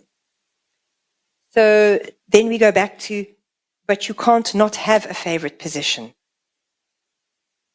In the listening ear, and then, I'm just asking at the level of naughty talk chat. Then again the ear, and then zzz, presumably indicating falling asleep. So here we have her last response is at 6:15, or 18:16. He's asked at 18:39, he said lol, with you can't not have a favorite position, followed up by the listening ear. Then at 18:48, he's asked again, purely at the level of naughty talk chat. Then he's put the ear again at 18 minutes past 8. And then he's done his zzz at just after 11 o'clock, 19 minutes past 11. So he's asked her and she has not responded. She has said nothing. And then on the 17th of June, it looks as if he's picked up the conversation again. He starts off the 17th with, they say you do not get into them. So since you get into positions, I'm assuming that he's still referring back to the previous night's conversation. Just to be clear, are you now on 17 June at 1938? Yes. What we got during the evidence was that he told her that she must not go to work. Okay. So that it is not in relation to the previous conversation. So at any rate, the last conversation ends with him commenting 1, 2, 3, 4, 5, 6 times and her not responding. And then she's again commenting on what's happening at work.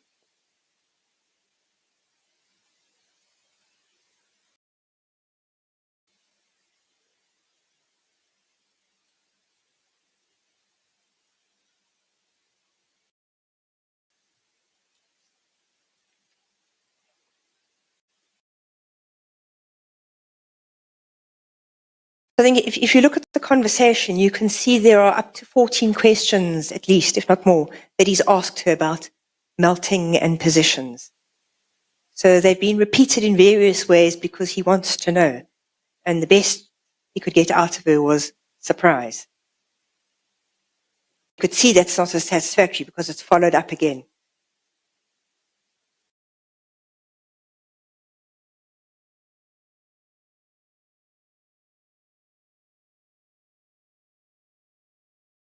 So we go back to 17th of June, which still continues with the conversations about positions. And it starts at 21:27.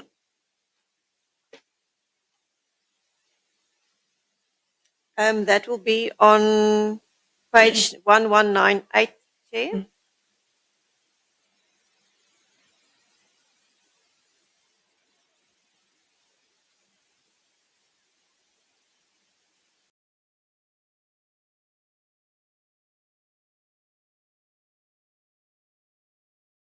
Yes, you can continue. So now, I mean, she's already told him it's been a rough day at work.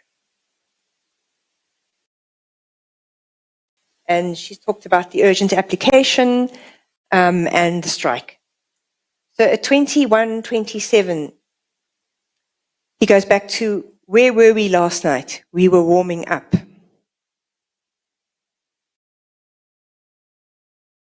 And her response is, oh no, are you still referring to that?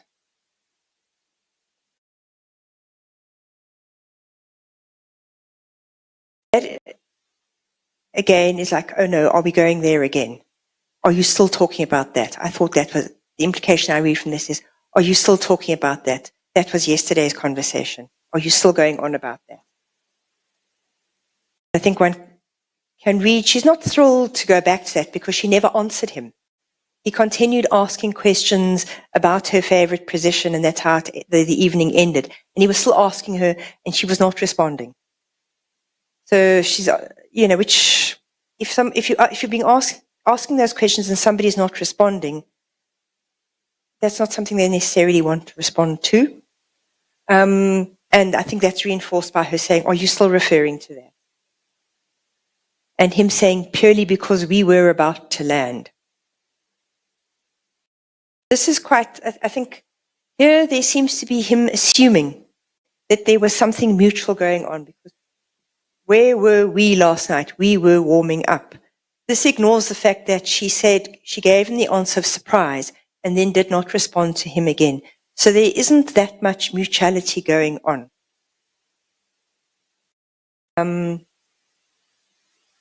Because we were about to land. Even though she did not respond to him, he is still seeming to think that there was something mutual going on there, that she was telling him what her favorite position was. And then her response is, the exhaustion is extreme. I'm about to sleep. I'm extremely tired. I want to go to sleep. This is not the time for the conversation.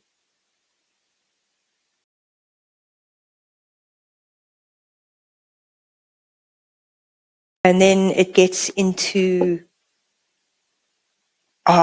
sets of conversations about who's getting up at what hour of the morning to go to work or to write a judgment.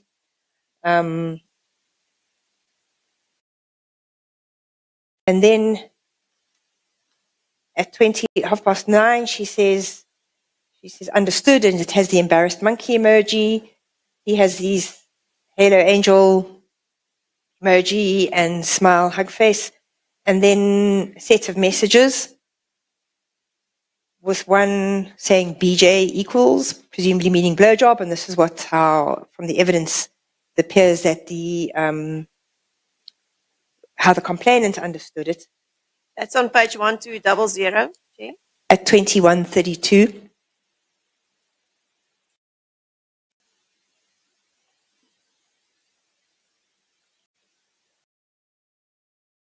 So although she has told him that she's tired, she's exhausted, it's been a long day, he is still continuing to message her.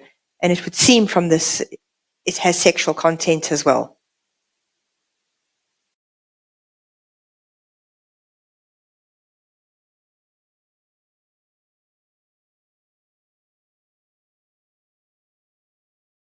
She responds at 21:34, not to worry about that. Another deleted message. She says something about length. He says, okay. And then she finishes off by saying, I was still busy, sorry. So presumably explaining why she's not responding to him.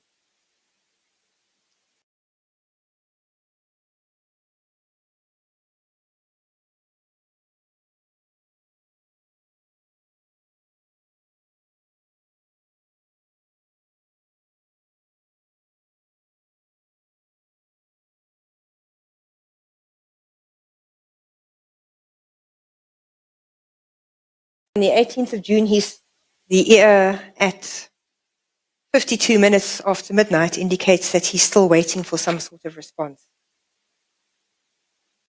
It's on 1201, Chair.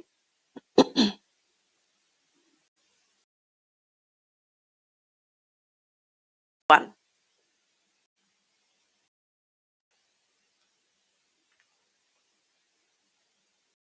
Yes.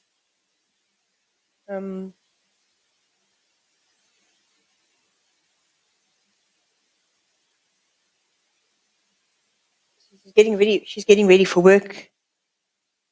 And then this again appears to be a sexual suggestion around especially rare things.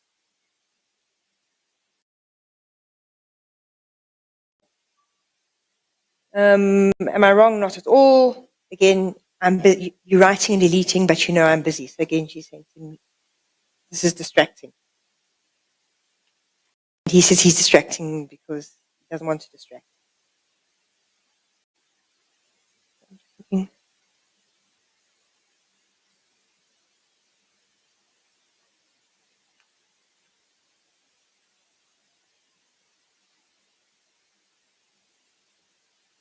So then we get to 20th of June.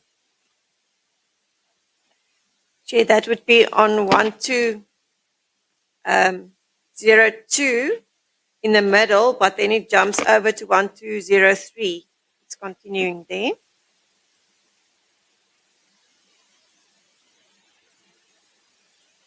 So we go to 22-23.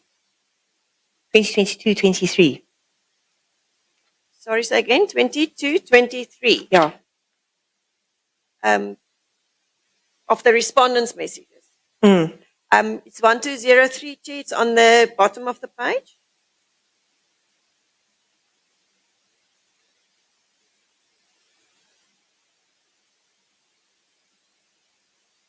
Yes.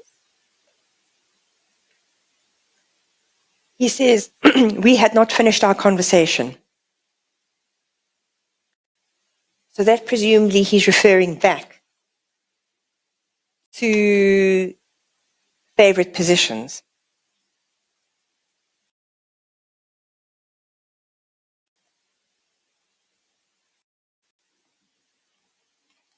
She does the embarrassed, and he says underneath there the other day. So there's previous comments about our conversation, we were about to land, etc. That's the meaning one takes from that. So she has her embarrassed monkey emoji and face, and I am so lazy. Looking at her evidence in chief, the interpretation seems to be settled on, I don't really want to get into this. I don't really want to have this discussion.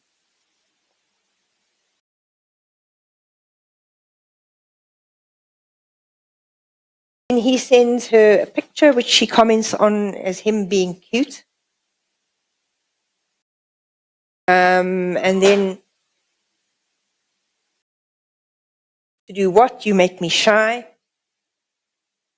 In what way? And then we get to her saying, I'm in East London, it would be better if we could meet face to face. Chair, that will be on page 1206.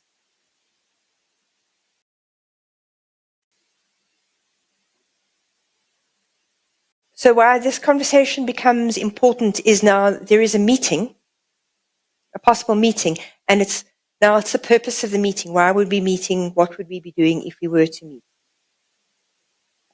So in East London, where she's working, retirement of her grandmother, and then he goes from, so it's 10:30 from her, talking about the retirement of her judge. He says, okay. And then he jumps from the meeting straight into, you reckon we can be intimate this week? Chair, that would be on page 1208 on top.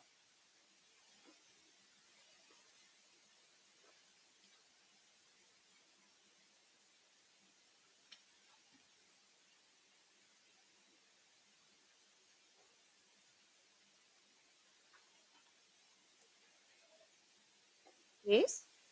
You reckon we can be intimate this week?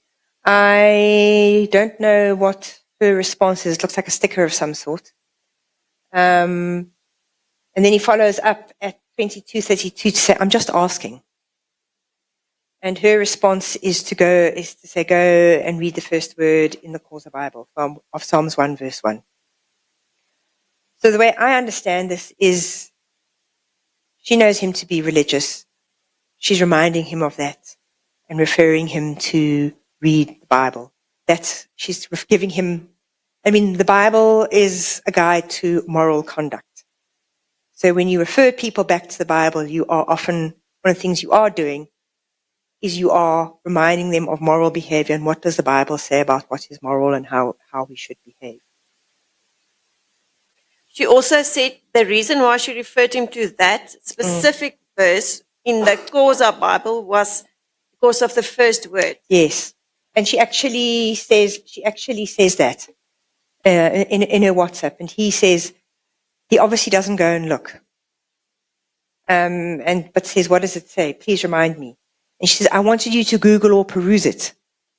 I wanted you to go and read it. I wanted you to see for yourself. That's on page 1209, Chair. Please. Sorry, you can continue. Okay. So his response is at 22:34 about not associating with evildoers.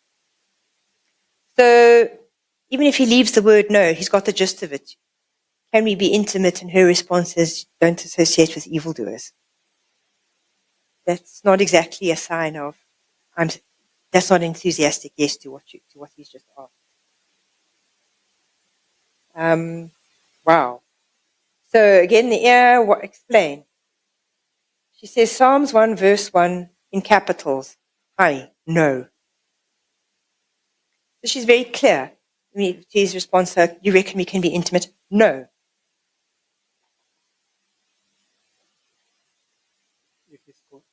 If you reach a convenience. Yes, it's almost lunchtime, so just maybe finish this conversation Sure. where you think it's appropriate for us to adjourn for the lunch break. Yeah. There is also, so there's that. Then there is, I'm at East London. It would be better if we could meet face to face. So he's pointing up again about the meeting. She then goes and Googles, blessed is the one who does not walk in step with the wicked. That's another way of saying that after she has said no, that the person who stays away from the wicked ones is blessed. She says to him, we should look at each other, not be intimate. So she's saying to him, I would meet with you, but it's under these conditions. It's that we look at each other. We are not intimate. So she's being very clear. No, I am not going to be intimate with you, but if we do meet, it will be to look at each other. It will not be anything. It will not be anything other than that. Let me go back to him waiting for an answer, fanning himself, or a gif of a man fanning himself, and again saying, he's previously said, what if we melt, which is not impossible. So he suggested, what if our feelings overcome each other? And then, which would be reinforced by the picture of the man fanning himself, presumably being overcome by heat and emotion. And she responds to his comment of, it's not impossible with, it is impossible. So she has been quite clear.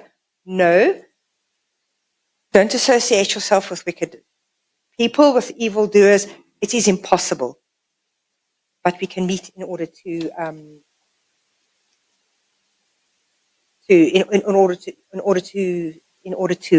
speak. Then it continues. She says to me, the picture of the man fanning himself, you're getting provoked very early. And then he says to her, but why do you say it's impossible?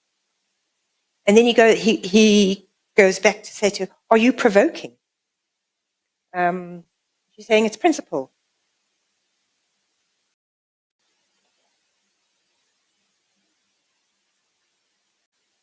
Then he continues on with, I was going to give you this from the picture of the banana emoji.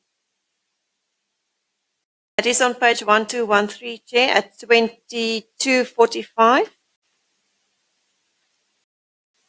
So she has said to him, no, it's impossible.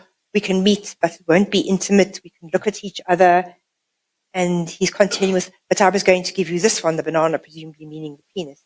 And her response is, Honourable Member, don't do that. It's an expression of disapproval. And then he concludes with, you want us to just be friends?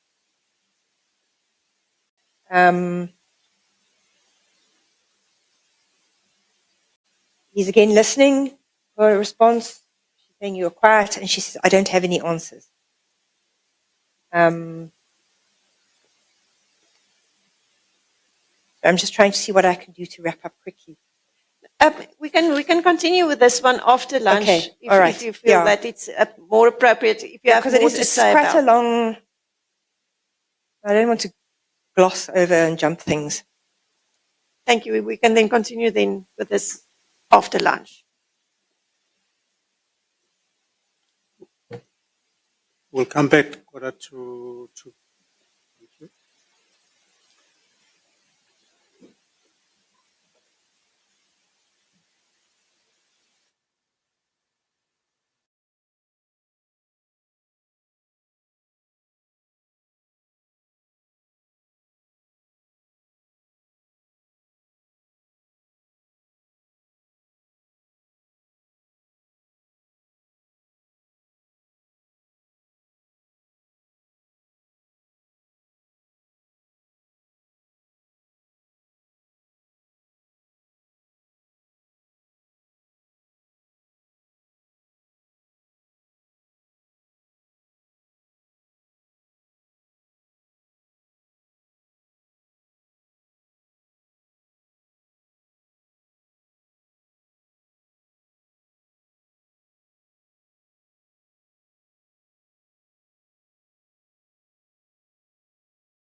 Thank you, Chair. We are ready to continue after lunch. Ms. Vetten, I think we must change our approach a little bit. I think you must take a day of messages and give us your expert opinion on how you viewed those messages, and maybe just refer us to examples of what you mean by saying that. So if we can go back to the 20th of June. Page. We were already on page 1213 of volume 3, Chair. 1, 2. 13. Yes. How did you view what is your expert opinion on the conversations happening on Father's Day, the 20th of June, 2021? So here I see her trying quite hard to resist him. Sorry, you must just mention who's... Okay. So here I see the complainant working quite hard to resist the respondent, in that she twice tells him no in capital letters. So there's the no and the hi, and then it is impossible. So she is making it very clear there will be no intimacy. They can meet and they can look at each other in the eye and they can speak, but there will be no intimacy and there will not be any melting. But what I also see is him not taking no for an answer, that the repetition of the questions, to the point where he sends a banana emoji after she said no, to her remonstrating with him, honourable member, is this attempt to keep on trying to get her to some sort of a yes or an agreement. I want to just look again at the ending of the 20th of June, where it again looks like we're going back to the photographs. And it's, I think, one of the reasons why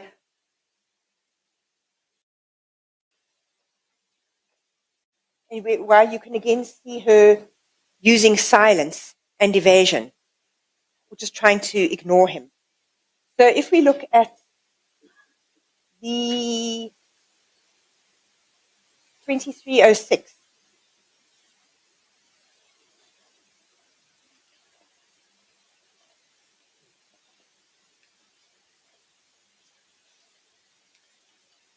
that will be on page 1221. yeah.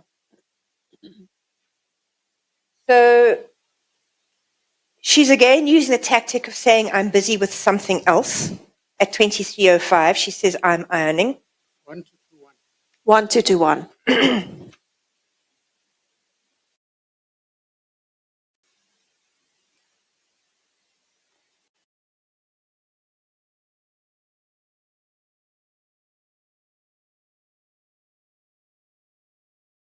She says she's ironing.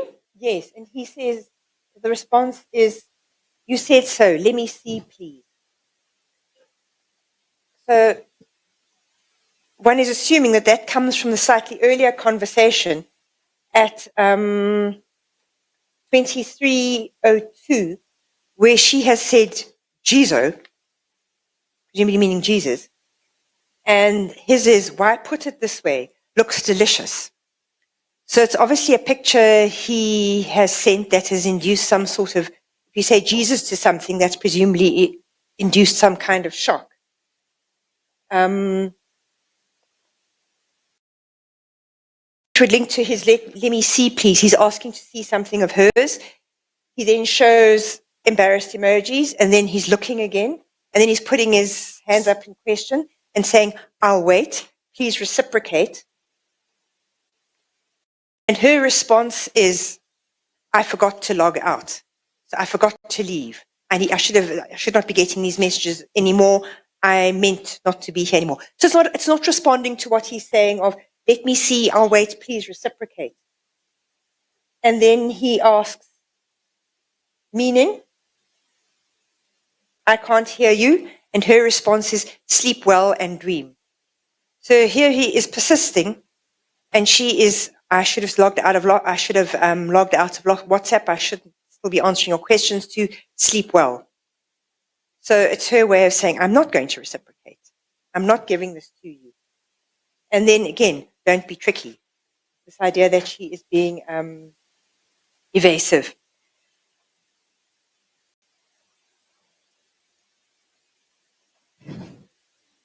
I then want to look at 29th of June. Chair, that will be on 1233.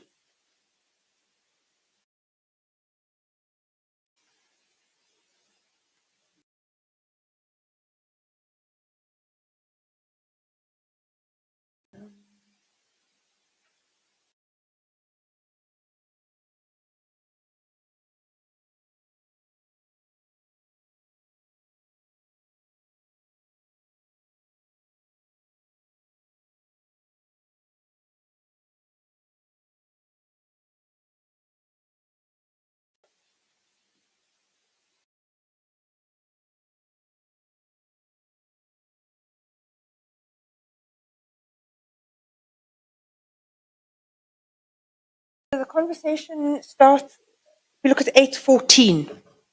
It deals with a picture of the woman with the hoe. Let us just.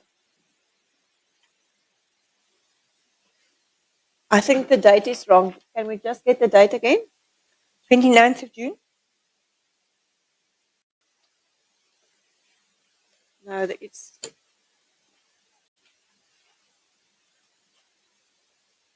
4 July. Oh, sorry. It's 4 July, so it will be 1238, Chair.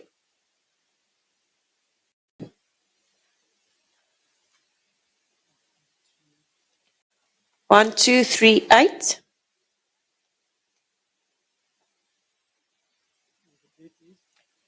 The 4th of July, and it is 8:10. The picture. Are you referring to that picture of the lady with the hoe? Yes. And then if you go to the time, it's 08:14.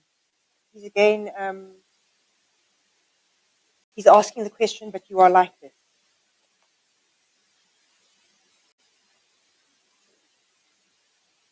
That will be on 1239. Yeah. Yes. Asking if she's like that, and she says she doubts it. And your imagination is perhaps taking hold of you. And then he's asking, he says at 8:16. Can you just speak louder? Oh, sorry. At 8:16, he's saying, let us see.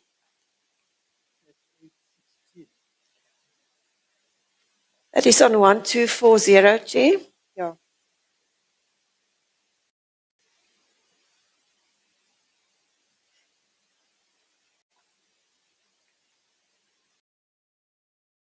Yes. What do you make of that? Let us see that he's possibly asking for a photograph again. And her response is 08:16, no. Hi. You have what it takes. She just laughs and doesn't respond to that. Then there is another final request for a photograph, quite explicitly, on 7 July.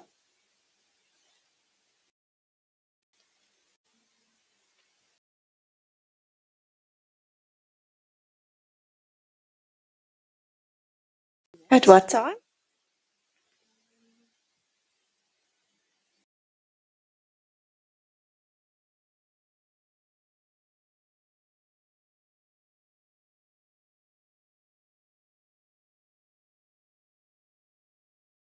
Sorry.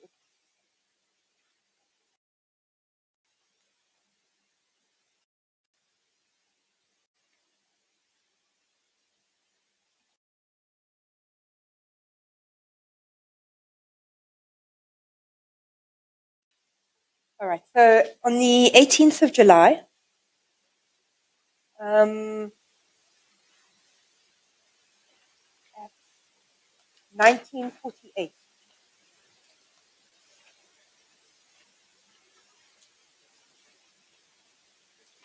Chair, that's on 1261.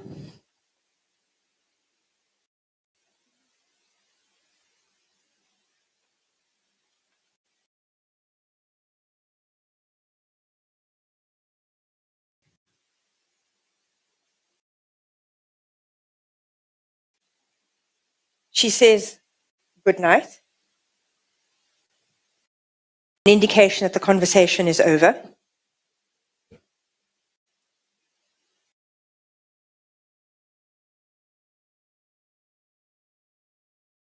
He responds, wow, and then deletes the message. But because she's replying to it immediately below, one can assume the message was, please send juicy picture before you sleep.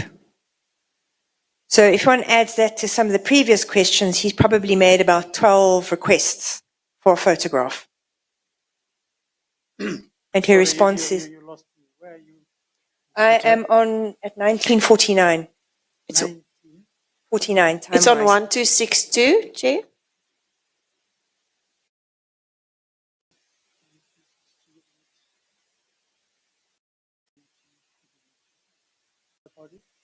So if we look at this with the very first, if we look at this at the very first time he engaged her on the 8th of June, there are about 11 requests there for a photograph, which she has said no to, which she has not obliged him with.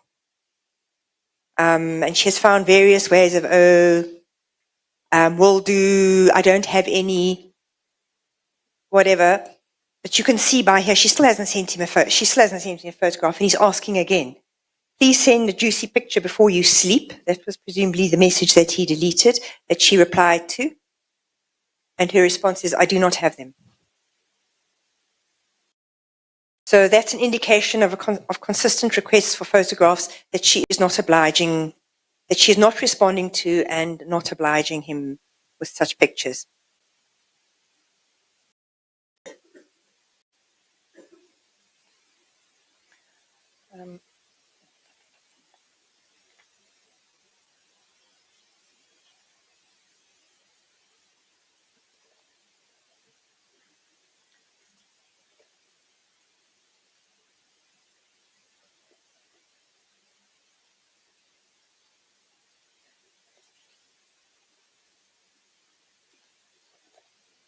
So I'm just jumping, sorry if I'm taking time. I don't, just want to find the exact place so that you don't have to have me go through all of this all over again.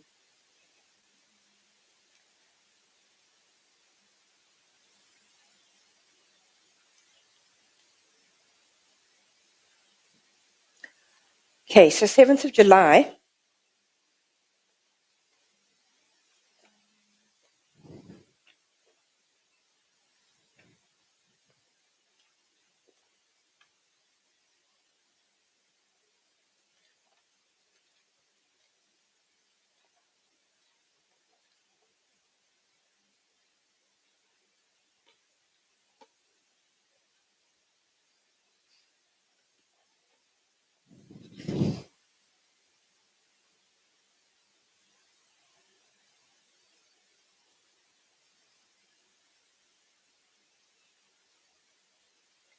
I think here is another example where he is asking her to reciprocate and she's not. That would be on 1243, Chair. Mm-hmm.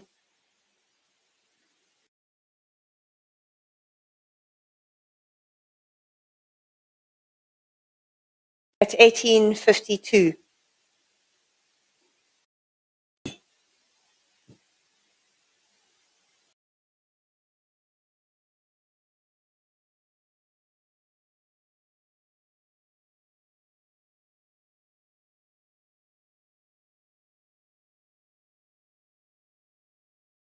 So he's, Sorry, 1243. That's correct, Chair. so it's not the first time he's asked her to reciprocate with photographs or information. Now it seems like he wants her to reciprocate with a heart, indicating some sort of emotional affection. Now, whatever he's deleted, I don't know, was it was, but the comment related to that is, you are like that. We do not get along because of that. So she is telling him, we don't get along. And then he asks, what have I done? That's on the next page, Yes, Chair, yeah. 1244.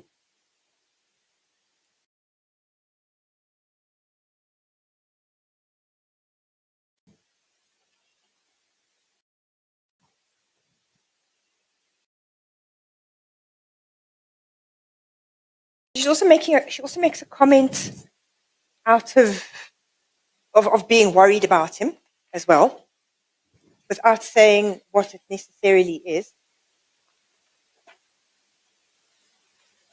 And then she concludes the discussion by saying, when you, at 1950, at 10 to 8, 1951, when you run out of sleep, please write about GBV for me. That's on page 1246, Chair.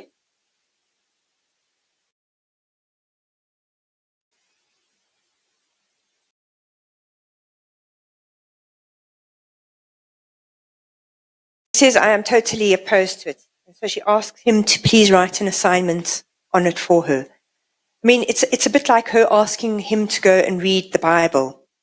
It's like, it's asking him to sit, instead of her telling him, don't do this, don't do that.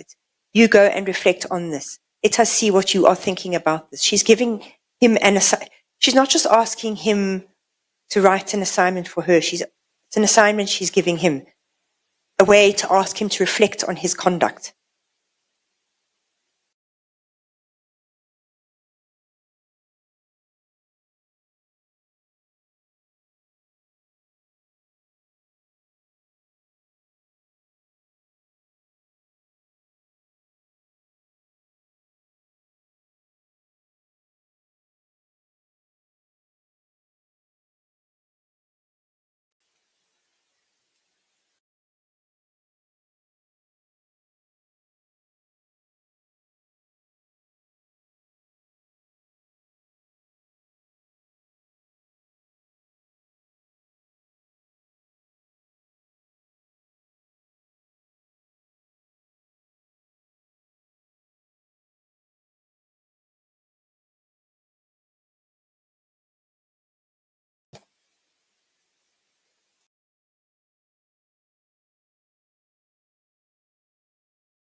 Then if we look at 18th of July, so I think this is an example of where she is, now in her previous chats, she's not given him specific sexual information. I mean, he's tried very hard to get her favorite sexual position out of her, but she doesn't tell him. And he repeatedly continues to ask for it. So the example of the 18th of July is a time when she does engage, I think, most openly in a sexualized conversation with him, which you can read as a kind of accommodation, because she has repeatedly said to him, no, no, no, no, no, or I am not telling you, or just ignored him and just kept silent, and he has continued to ask. So I read this as, okay, I'm going to tell you something sexual in order to satisfy you. So if we look at, so this is where she has been off sick.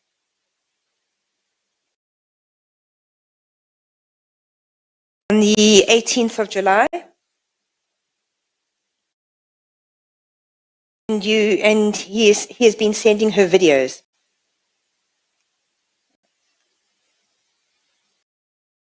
So then starting at 1930. That's on 1256, Chair. Yeah.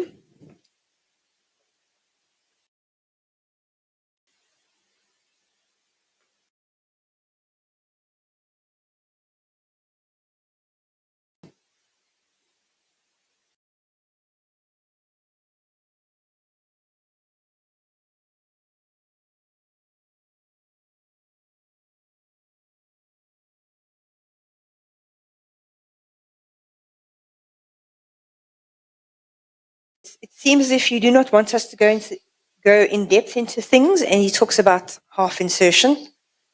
I mean, eventually. And then she responds and her response then at 1932 is that foreplay kindles. That's on page 1257, Chair.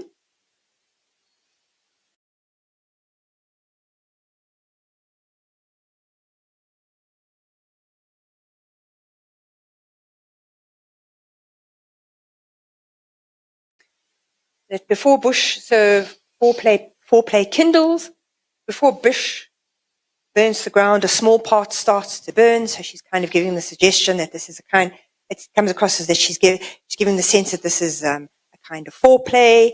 It's giving him some kind of response and interaction. And then he asks slowly, and she says, please. And he also makes another comment at 1933, and long Tom is okay for you, presumably referring to intercourse. She says, of course. So here is probably the most sexually overt commentary that they have engaged in. And then she redirects it. I did not tell you, I am currently off sick. It turned out I have stress and I fell at 1934. So then the question does move off onto the question of the court manager and the difficulties.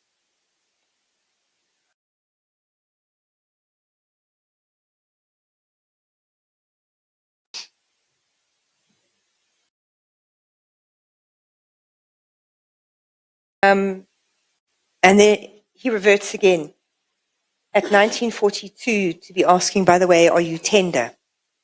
Which again seems to be shifting it back into sexual. So she's tried to take it back to things aren't going so well. I'm sick. I'm on stress. Then he brings it back to, are you tender? And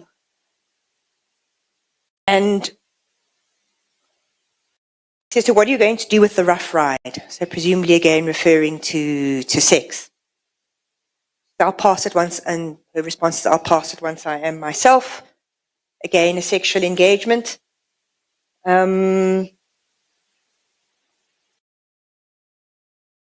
there again, you can see her accommodating him, giving him some tidbits of sexual conversation, then trying to direct it away to, I have got stressed. Rough ride, that's on another day's conversation. There are two times where it makes reference to rough ride. Yeah. At what, I just need to refer them to the page. What time was that? That is at 1943.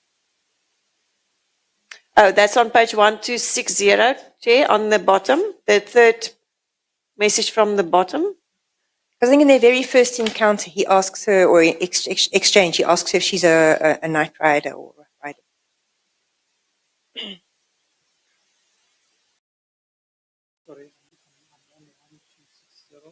The third message from the bottom, 1943.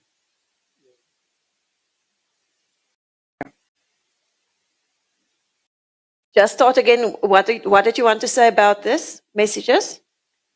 So she talked about stress, and then as a way of redirecting the conversation onto another topic, and then at 1942 he's brought it back with, by the way, you are tender, which seems to bring it once again a sexual connotation back into the conversation. She replies, very. Then he deletes what looks like, what are you going to do with the rough ride?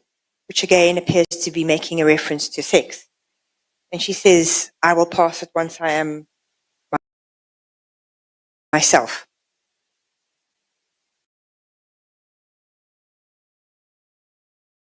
Then there is another bit of conversation about deleting text, and then it ends off with the conversation I referred to previously about sending juicy pictures before she falls asleep.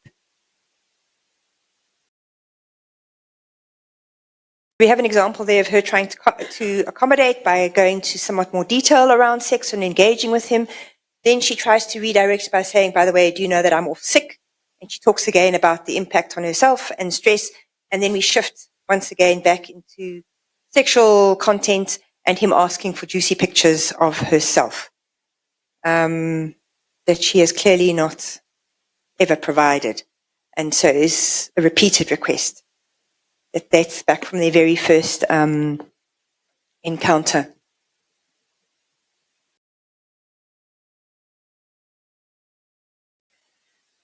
So, I think also just to say, one is reading this retrospectively. So you look at it in light of what you know, and that's how one starts to think that when she's saying to him, because she is the subordinate here, it is more difficult to be open and direct about what she would like to say. So there can be two levels of the conversation going on. And in order to see whether you should be reading for those two levels, especially when you are looking at something retrospectively, that is why you would then be looking for patterns to see on balance. What is somebody doing here consistently? And what is consistent is her saying, I am busy, I am working, I am ironing, I am cooking. Much more so than he does, which gives the impression that for her, engaging with him is far less of a priority than it is for him. And it opens the suggestion that she is using work, even though it's after hours, and other things as a way not to have to engage with him. When you are dealing with situations of power imbalances, one does need to be sensitive to the fact that somebody is possibly communicating in this way, especially if it's repeated. If somebody if somebody is consistently unavailable, you should be thinking, well, maybe this is not that interesting for them.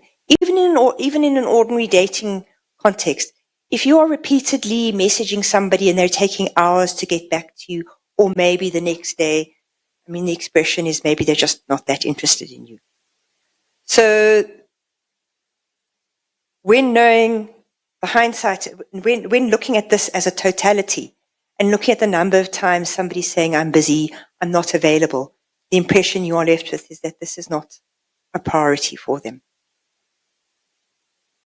And that this person is trying to look at ways to engage, to communicate that this is not a priority, or that they have other things to do rather than this. Especially, and I think also, if you have an engagement with somebody over time, and they repeatedly tell you they're going to give you something and they don't, like the photographs, that is something that should make you pause. Why is this person telling me I'm going to do it, but they never do it? The same with the questions about what is your favorite sexual position. If it's repeatedly asked and and the person doesn't give an answer, then the question that should raise is, why is this person not wanting to tell me? Do they not want? They do not want to tell me. They're not giving me the answer I want. So I think that's the importance of looking at evidence in totality and looking for patterns, is to see what could this be suggestive of. Just to sum that up, in your expert opinion, was Ms. Mengo a willing participant in these conversations or not? No. She comes across as reluctant and unenthusiastic, and always busy with something else. I don't know how much clearer you can be than when you say no to somebody. That is said a couple of times. No, that's not possible. It's not going to happen. I mean, you can see that there is somebody staking boundaries. And I mean, just the fact that if somebody persistently asks you for something and you don't give it to them, you don't want to. So this comes across as reluctant and unwilling, and outright no at times. And just to tie it all up together, based on your analysis, Ms. Mengo's interactions, some people do frown upon the way she reacted. How does her reactions relate to other victims in the same position as her, or women in the same position as her? A lot of what she does you see with other women. I think one of the things you have to bear in mind is that all women, or anybody actually who's being harassed, do not respond in the same way. We have to accept that. We would like all women to stand up, or men, or transgender, whoever, people to say, stop this, it offends me, do not do it again. We'd like it. That's the ideal. But that doesn't happen. And so therefore, the point about we have to understand why that doesn't happen. We also have to accept that some people are more assertive and more confident than others. And so we have to look at the different ways in which people try to express themselves. And I think this is why the concept of coercive circumstances has come into effect, in order to understand how is it that somebody is communicating something. What are the constraints in operation that makes it difficult for them to be clear? We cannot, and I think the law might even have an expression. We have to take our victims as we find them. Some victims will not be assertive. Some victims may occasionally do things that, if you aren't them, look to be unwise. There are cases where somebody will say, I had sex with him that in the hope if I did, he would stop pestering me, he would leave me alone. But that doesn't stop the harassment.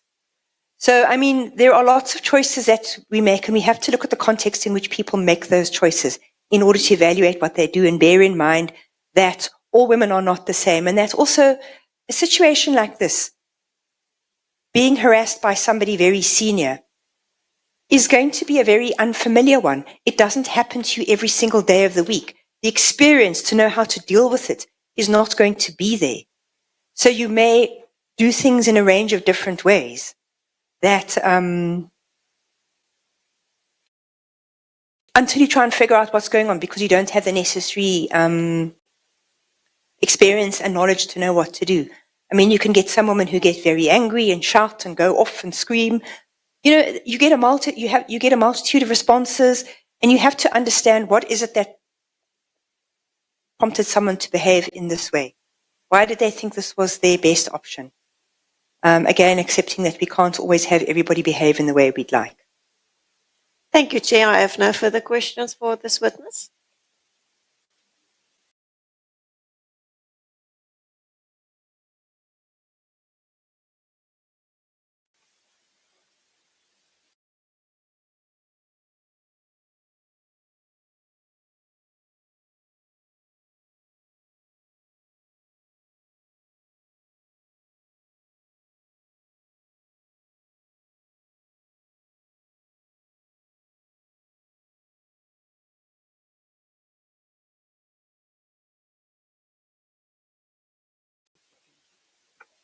Thank you,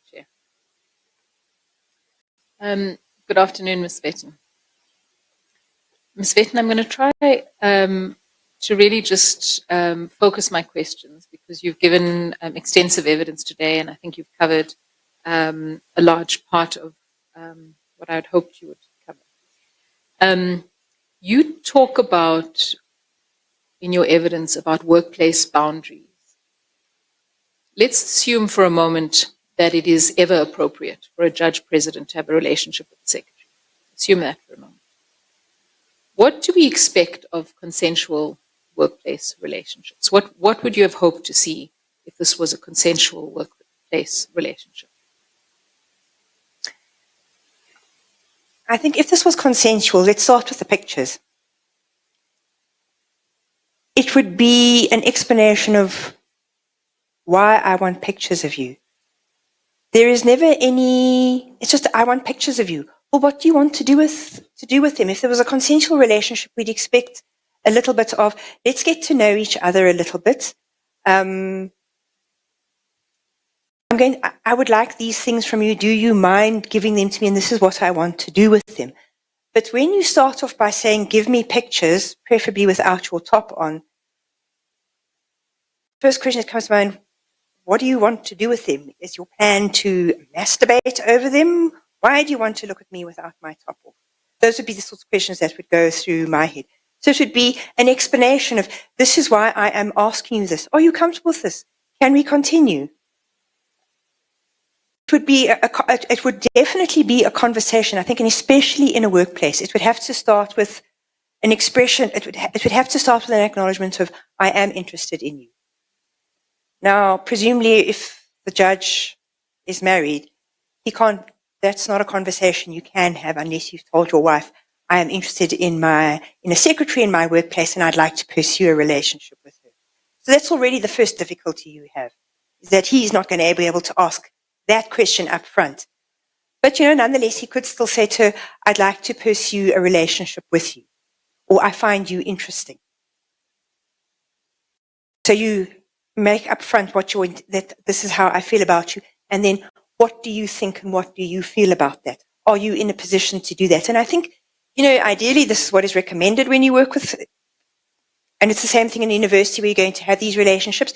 If they're going to exist, you need to declare them upfront because of the potential for the personal to blur into the workplace and because of the difficulties that can happen. Now, let's say that there was a genuine liking at one point and then the two of them fall out. Or the one continues to have feelings for the one, but the other no longer reciprocates.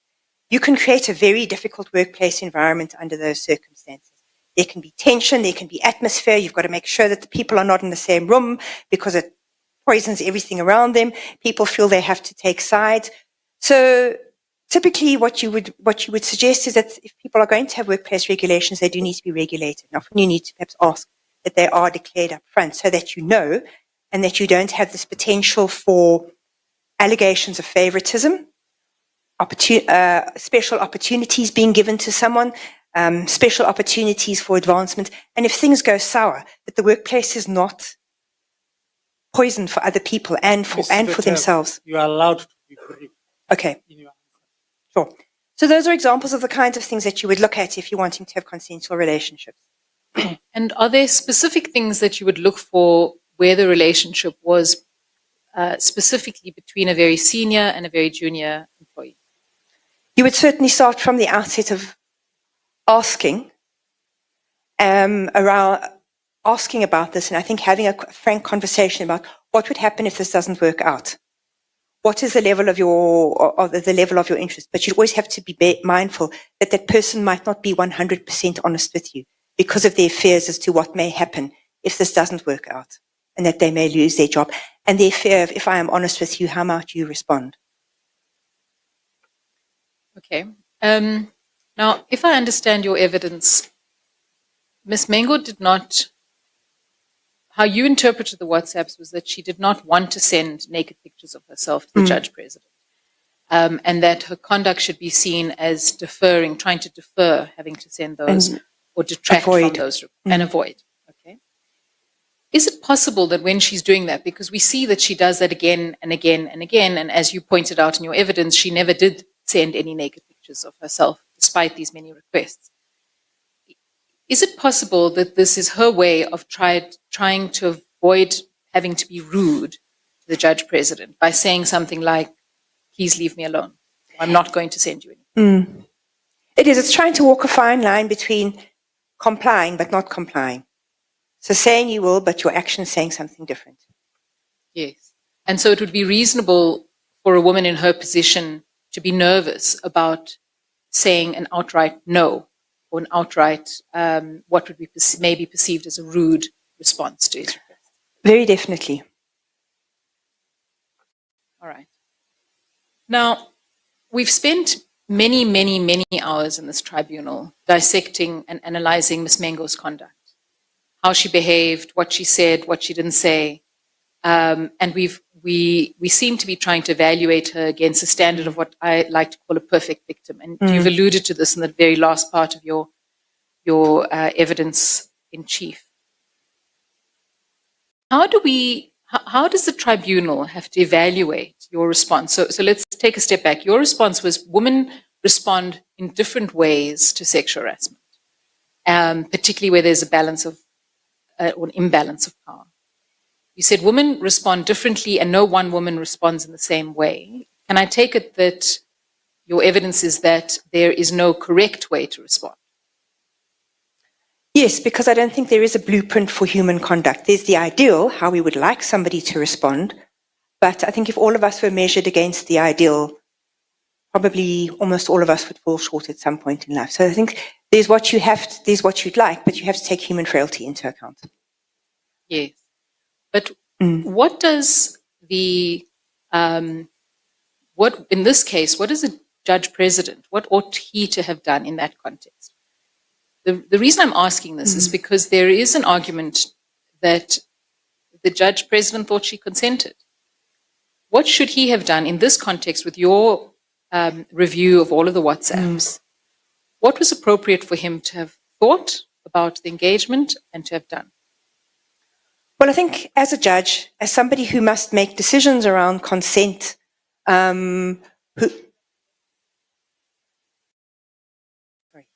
Sorry, go ahead. I think that was just an echo, yeah. So as somebody who must make these kinds of decisions, who must also manage people, you needed to have thought about what are the possible implications of this. Should I even go there? You are the person in the more powerful position. And as I say, with power comes great responsibility.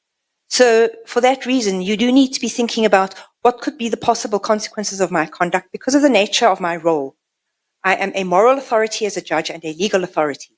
And I'm sometimes required to make decisions over these matters, in addition to being an overall sort of manager of the courts or guidance, president, and overseer.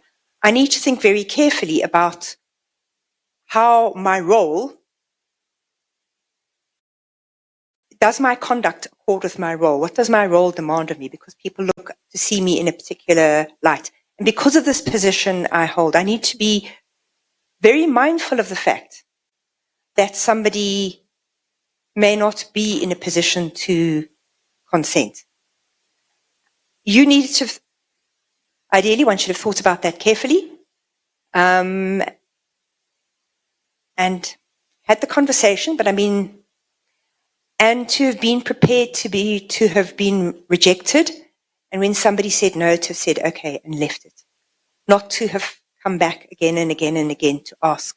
And I think also when you are seeing somebody who is not always direct, isn't clear and is evasive and who you yourself call tricky, is to ask the question as to why is this person not giving me what I want? Is it because they don't want to? You need to ask yourself the possibility of, could this person not have been consenting because of my position? Okay. You raised the issue of consent. I want to talk about that for a moment. We'll come back to the Judge President's conduct. In your evidence, you said that there are circumstances in which a complainant's conduct may look like consent, but may not in fact be true consent. And that to evaluate whether it was true consent, the consent needed to be meaningful and substantial. You needed to look at context. Am I summarizing correctly? Okay. Now, we know that the definition of sexual harassment refers to unwanted sexual conduct. In fact, it does not refer to consent. So how does this tribunal reconcile the concept of consent and all of the evidence that you've led on this notion of consent with the definition of sexual harassment, which is what they need to adjudicate? So, I would see the words as falling within the same family. So if you want something, it is something that you wish to have happen to you, you desire it. So if you don't want it to happen to you, you do not desire it, it's not your choice. It's something you do not elect. It's not something you wish to have happen to you. So that is where I think there is a relationship to consent, because consent is about, do you wish for this to happen? Are you agreeing to this? So if you're wanting something, you are presumably agreeing to it. And if you're wanting something, you're also actively seeking it. So if you are not consenting you are not wanting something. You don't want to engage in this. If there are choices here, this is the choice you are making, this is what you want, this is what you do not want. So they are related. And I mean, I think one of the ways in which you tell whether you know if somebody wants something is, can they choose it? Are they in a position to choose what they want? So that's, I think, is this question of choosing, being able to pursue what it is you wish or desire or want. Yes. Now, I look at the WhatsApps, I count about 12 instances in which Ms. Mengo said no in response to a request for something sexual, a request for intimacy or photographs. And that's not including all of the times that she avoided. Was it reasonable, in light of what you've just said about consent and how one evaluates consent, was it reasonable, in your expert opinion, for the Judge President to continue to pursue her or assume consent and assume that she wanted a sexual relationship with her in this context? No, because it then raises the question of, well, why are we telling women to say no, or you should have said no, and when they do, that's still not good enough? What else must you do to communicate that you do not want this to continue? And what is wrong with no? Why is no not good enough? If somebody has told you no, why do you continue to persist? I mean, it can leave, if somebody has said no so many times and it's being disregarded, it can leave you feeling powerless. What else must you do in order to communicate that this is not what you want? It's not what you choose. It makes a mockery of the notion of consent, actually. Because when is anybody ever consenting? Even when you say no, that means that's an invitation to continue and ask again.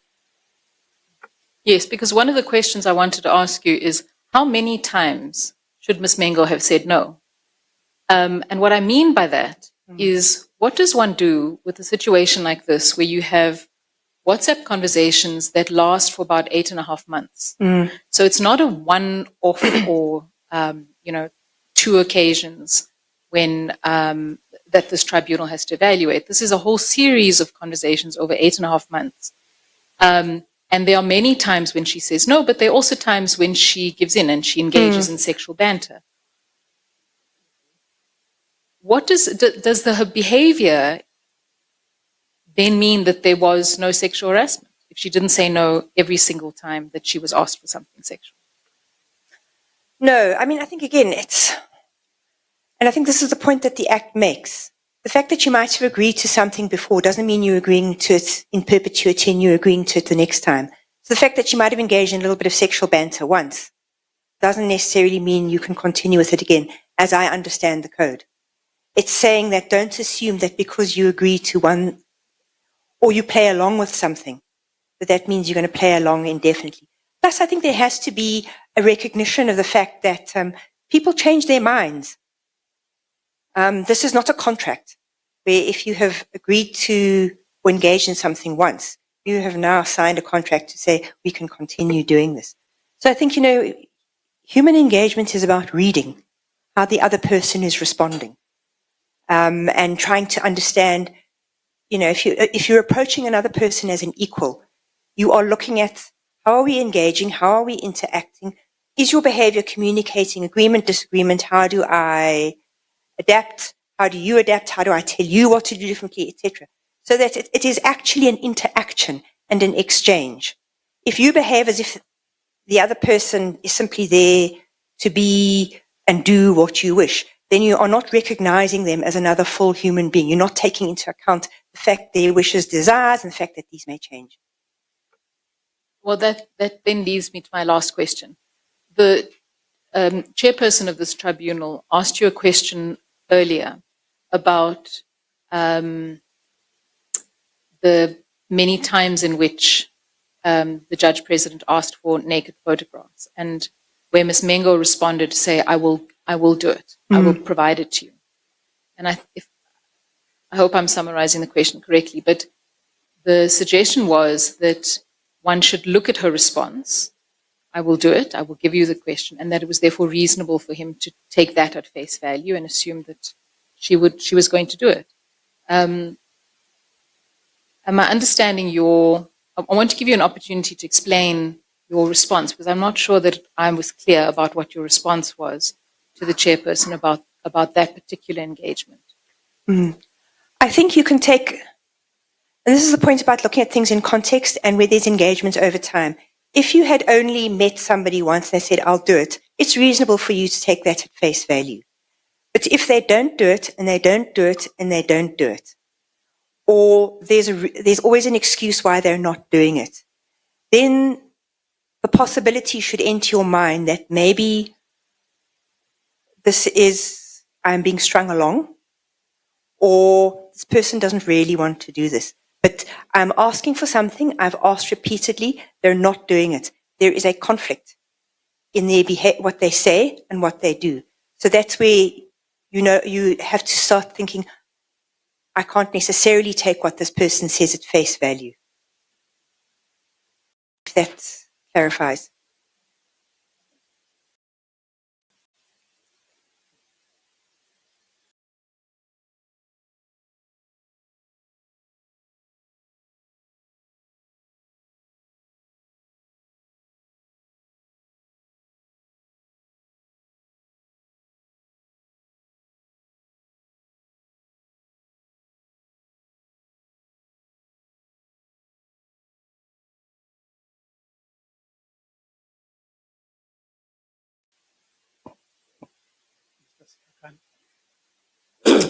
Thank you, Chair.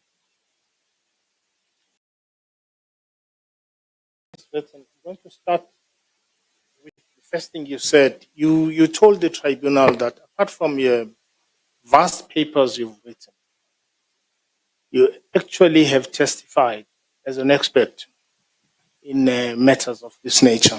Is that right? Yes.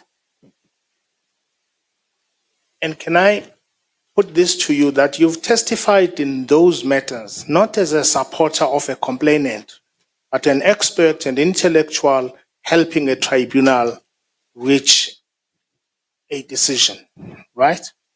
Correct. I'm going to put a couple of things to you that you should know then, because you've testified as an expert before. Would you agree with me let me set these principles to you as an expert now, just as principles of expert evidence. Do you agree that expert evidence presented should be seen to be an independent product of the expert, uninfluenced as to form or content by the exigencies of litigation? Do you agree with that principle in your If you experience? can go into what you mean by the exigencies of litigation. I'm saying you don't have to support one side. You come as an expert, as an intellectual, because you are independent, you are honest, you are frank, you are giving an analysis, but you are not supporting one side in litigation. Yes, that is the purpose of expert testimony. It's to be a subject expert. Please, ma'am, just give me an answer. Don't. I'm saying, do you agree? I agree. Thank you. The next is, an expert witness should provide independent assistance to the court by way of objective, unbiased opinion in relation to matters within his or her expertise.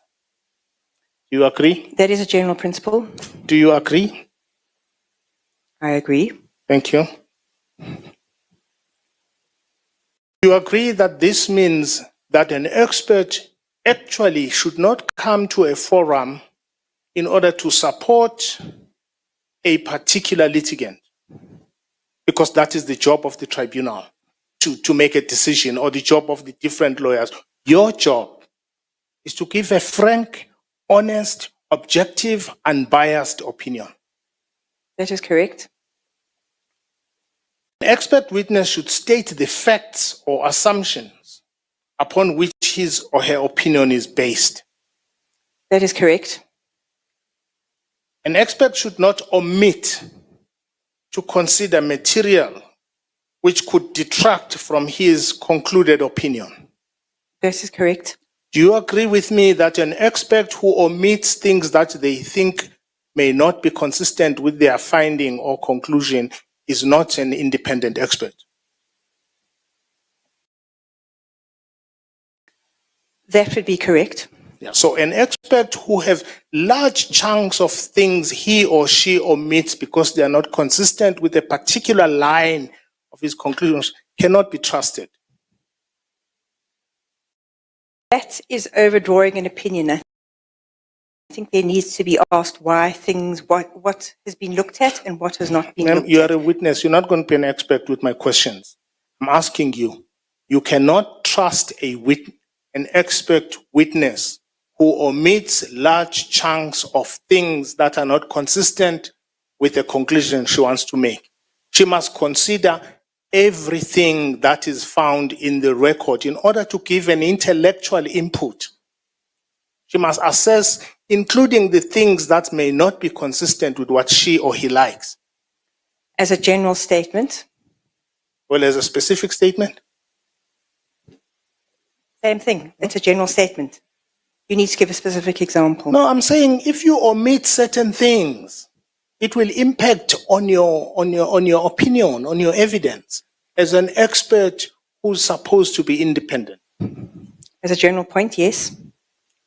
And so a tribunal cannot and should never trust an expert who supports a particular version or who is sympathetic towards a particular version in that litigation. You should agree with me. As a general point, Now, ma'am, you keep saying as a general point, you want us to engage in this, you're trying to be clever with me. I'm asking you, a tribunal should not, Lisa Vetten, you are an intellectual and I respect you. And I think this is something we must engage in. That a tribunal calls an expert not to support a litigant, but to give them what they don't have, which is an expert objective opinion that takes into account a variety of incidents that have happened that are found in the record. Surely you know this.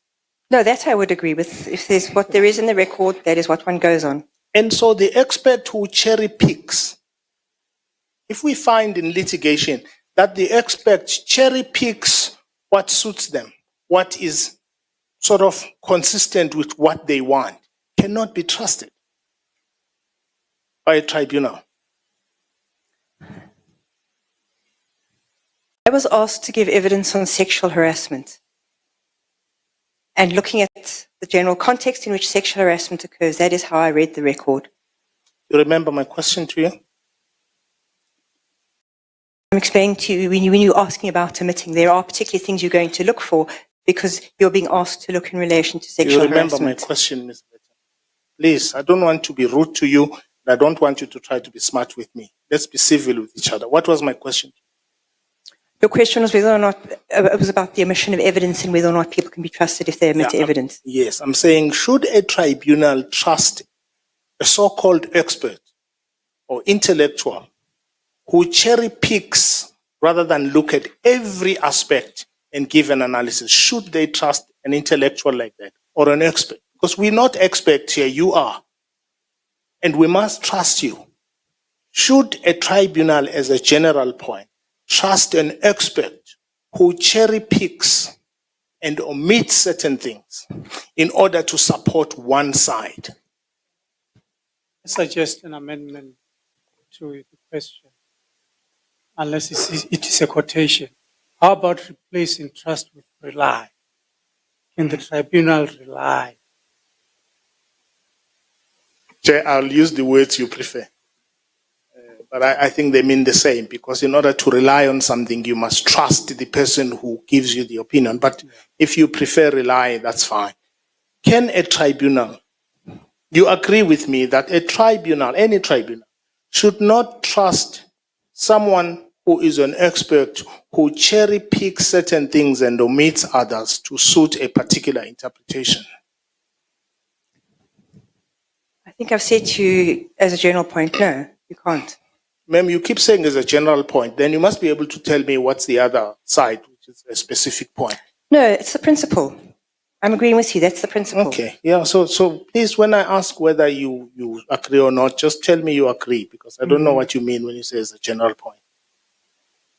The last principle on this that I want to check with you is, and that's where I'm going to go after this, if an expert's opinion is not properly researched, but he or she considers that insufficient data is available, then this must be stated with an indication that the opinion is no more than a provisional one.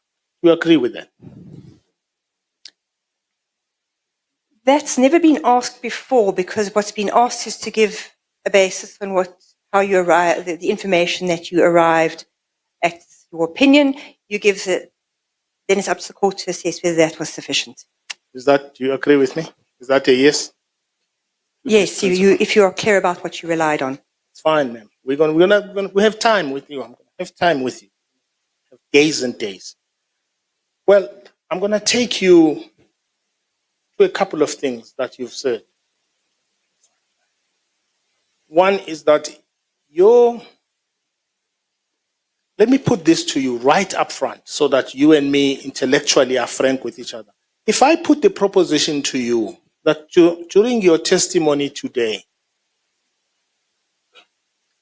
you actually placed more emphasis on psychoanalyzing the parties involved. Am I accurate? Is that your testimony also ventures into psychoanalysis of why individuals do or act in certain way? Am I correct? You don't? Psychoanalysis is a very specific technical term that requires specific training, which I do not have. That's why you're here, man. So when you are analyzing why someone behaves in a particular way or doesn't behave in a particular way, in what realm is that? You have sociological analysis, you have historical analysis, you have legal analysis. Sure. There are a whole range of ways in which you can approach the ways in which you can approach analysis. And when you are analyzing behavioral patterns, you can do that from a sociological point of view. No, but I'm saying but what else can you do it from? Well, if I had Am I wrong if I say it's also a psychological analysis, apart from what you've just said? If you have followed the tools of psychological analysis and what meets psychological analysis, then yes, it would be. But I would not be offering you psychological analysis. Yes. So if you make a psychological analysis without using the exact tools, that analysis should be discarded. It depends on what you mean by psychological analysis. If you mean offering a diagnosis of somebody, giving them a psychological label, that would be inappropriate. You would have to require certain tests to have been done, which I certainly did not do. In the sociological one? The sociological analysis would be looking at within the realm of what we know socially and within research which would look at things like impact. Does this fit what we know? And in many of the things you said, you mentioned the word context, right? I want to interrogate the point context for an intellectual is that, am I correct that it's an endless list of factors that one must consider? Let's call them the surrounding circumstances of a particular situation. I'm not an expert. I'm just saying, teasing this with you. Would it mean looking at different circumstances that surround a particular issue that you're analyzing? Yes, there's a range of, as you say, context has multiple variables and considerations. And in this, you would actually have to add, and let me just guess, you would agree with me that you would look at, let's say, culture. Is that something important? That would certainly be part of the consideration. And you would look, and I think you did it to some way, patterns of behavior, right? Mm-hmm. You would also look at language. You would. And you would also look at things that affect social relations in a given society, right? Mm-hmm. You would look at gender, as you correctly do in your summary, is that you would look at the particular relations between genders, right? Mm-hmm. You would also look at particular imposition of superior cultures over others. That you could do, depending on the nature of the analysis you were doing. I'm saying, for instance, and I agree with you, and I've read a lot of things you've written, and I respect what you've written. You would actually look at if you looked at male and female, let's call it stereotypical analysis, you would have to consider the fact that in a given society, males occupy a dominant position and therefore may impose, if you analyze that, and I think you did it correctly, you must take into account those unequal relations. Mm-hmm. And I think depending again on the nature of the analysis, you would look at all the other things that interact with gender to shape how people relate.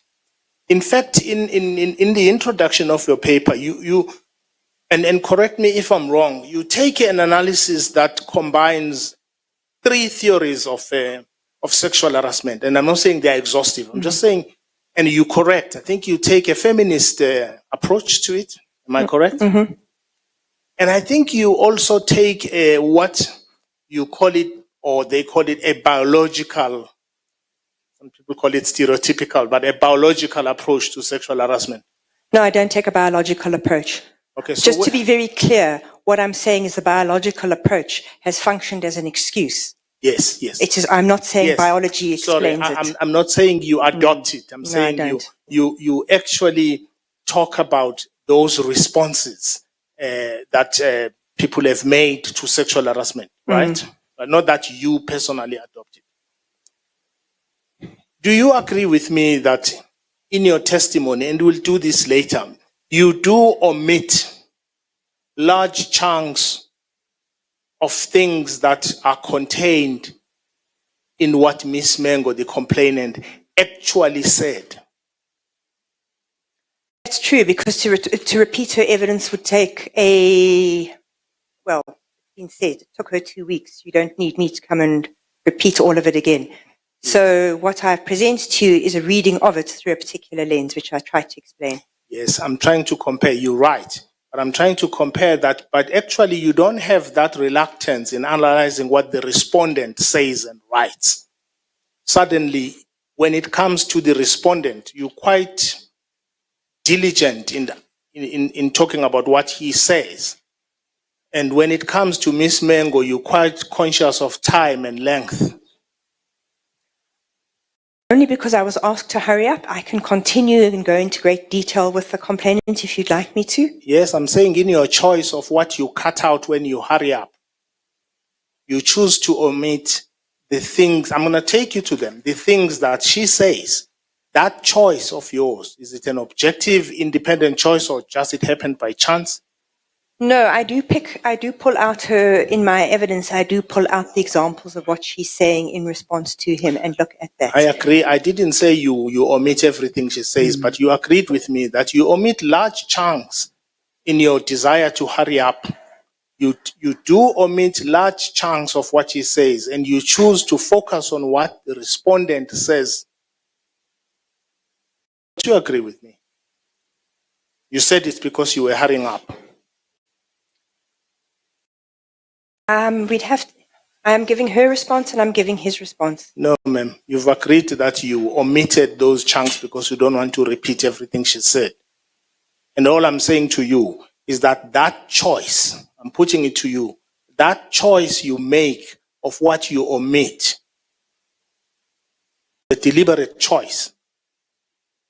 You could have chosen the things she says, like, I want you to come to me strong. You could come out and concentrate it on where she says, I want you to continue to desire me so that when you get to me, you're strong. You omit those things. No, I didn't. I think I did highlight that. I used that as an example of where she is accommodating him when she says, when strong to stand on my feet. Yes. I did look at that. No, I'm going to take you there. I'm not talking about that. We're going to get there. But you agree with me, and let's not deal with this. You omitted because you were hurrying up. I certainly didn't repeat all the testimony or everything I was going to say. Yeah. That's true. But all I'm saying to you is that in this, you choose to focus on what you think makes a case for what I think is your theory, is that the respondent acted inappropriately. What's your theory at the end, actually? I'm asked to make an opinion, so it's not a theory. No. That is my opinion. I'm saying your opinion must be based on everything that's in the record. You are not just brought here to sympathize with a complainant or a victim or a respondent. You are brought here to give us an analysis by an intellectual who does not support one side. By the way, it's not wrong to support one side, but it's important to declare it. I'm saying your choice of what you omit is based on the fact that you, Lisa Vetten, supports the complainant in sexual harassment issues. And there's nothing wrong with that. All I'm saying to you is that an intellectual is also an intellectual and an expert because they are honest enough to state their biases. That's what makes you an intellectual, is the ability to honestly not have no bias, but your function in the world is not to be unbiased, but it's to be honest and declare your bias. That's all I'm asking you. I was asked to give an opinion on sexual harassment. If I had read this and come to the conclusion that this was a happy, egalitarian, good relationship, I would have said that. And there have been situations where that is the conclusion I've come to, that I cannot find, that there does not appear to be makings of unwanted conduct here. Well, So let's it will depend on what's in here. Yeah, let me start with a shortcoming then Okay. in your analysis. If you don't agree with me that you are biased in favor of the complainant, because that's what I sense. And as I said to you, I don't believe that is wrong. And you've written so many things, Lisa, that help women in this situation. And I think an intellectual must declare that and say, you know, if you called me, Moses Kakane, to testify about issues that affect black people, I would tell you right up front that actually my bias is in favor of black people. I'm not the right intellectual or the right academic or expert. And I'm asking you honestly, Lisa, as someone whose work I respect, is that do you think, given the fact that you declare here that you focused on her examination in chief and not so much on cross-examination, right? Am I recording you correctly? Yeah. So you do not have the totality of the conversation, of the analysis, because you focused on her testimony rather than weaknesses that may come when a person is cross-examined. Do you think, with what you declared, you are able to come up with something that is intellectually rigorous to help a process when you do not have a feel of the entire set of facts stated and critiqued? Do you think an intellectual can call themselves objective, as the principles say, if they have not read in depth both aspects of what is before the tribunal factually? Can they help? That's why I was upfront about what I had read and what I hadn't read. And I'm agreeing with you. yeah, I'm and that is saying- also my expertise derives from working with complainants. That's why I do not testify on the behalf of necessarily of those accused, because I don't have expertise in that regard. Absolutely. And so you right where I want us to go. And I'm not tricking you. I'm treating you with all the respect I have, because I do have respect for you. I've read every article you've written. All I'm saying to you is that as an intellectual who comes to assist, and I respect the fact that you've always come to assist victims, most of whom are women, and that's a great job. All I'm saying to you is that bias is unhelpful in a situation where you are called upon to look at the record. But in looking at the record, you do not look at certain aspects that would complete the picture. Now, every intellectual, every academic will tell you that what makes them a cut above the rest as intellectuals and experts is that they are not like me, Moses Kakane, or anybody sitting here. They are able to overcome, rise above their own biases so that they present objective and they read even what does not agree or is consistent with their view. Do you think, having missed to read where that examination in chief is contested, your analysis is deficient to assist the process? Your views, you are entitled to them. But your analysis is not objective if you declare that your analysis is based on reading one aspect that's untested. That's all I'm saying to you. My analysis is predominantly focused on the WhatsApps. My analysis is predominantly focused on the WhatsApps, which is what you have and what the complainant has. You will test my version under cross-examination. No, I agree. All I'm saying is that when you don't have the totality of the record, it has an impact on the intellectual output, which is what is required here. We actually could have called anyone if we wanted views of people who sympathize with men who harass or victims who are harassed. We could have called anybody. We could have called a journalist. We could have called anybody. We called you. You were called. And we respected that you are called. Because you are going to offer us what an intellectual should offer, why you are a cut above us. It's because you read everything, including what does not make your case. That's what makes you different from us. We read what we like, we discard what we don't. As an intellectual, your analysis is deficient if you've declared what you've declared. I'm not saying it's bad. I'm saying it's deficient, does not meet the standard called objective. Would you agree with me? No, I wouldn't, because my primary form of analysis was based on the WhatsApps. Some of the evidence in chief I read because there was a lot of confusion around translation and what words meant. So it was to gain some clarity around that. I did have a look at that. My evidence was my brief was to look at these WhatsApps. You will test what I have to say through cross-examination, and that's where you test whether or not I am objective, do offer expertise or don't offer expertise. Would what you say, and I think you must agree with me here, you the expert, when you read the totality of things, you must also read the version of the person you may probably not like, the so-called perpetrator. It's important for you as an intellectual to take that into account in coming to whatever opinion you come to. It's important to read everything. I'm not saying you're wrong, and I'm not saying your opinions are illegitimate. I'm saying as an intellectual process for which you are called, which is expertise, you are called upon to evaluate a wide variety of existing circumstances in a given intellectual project and come up with something not which is just your subjective view, but something supported by data that you have. And if you don't, you say so. The primary data is the WhatsApps.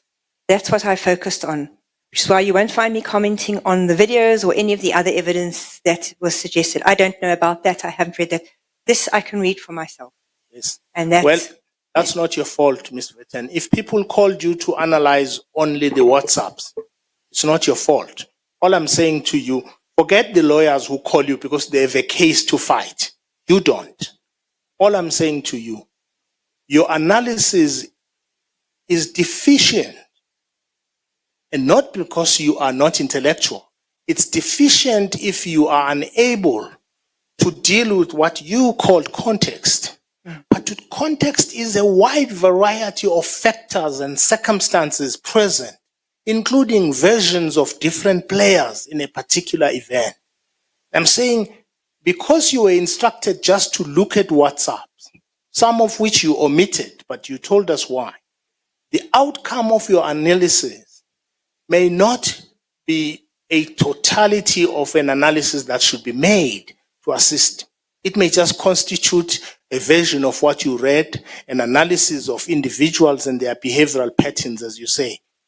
But we can't call it objective and rely on it because it doesn't take into account other aspects that should be poured into the context. well, to be frank, I don't have the Judge President's version. I haven't heard it yet. So it is obviously hard to be able to know what he would say.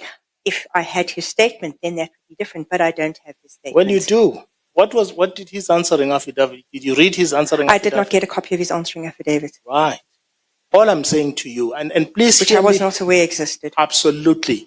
Please hear me well. I could never attack an intellectual because you do great work.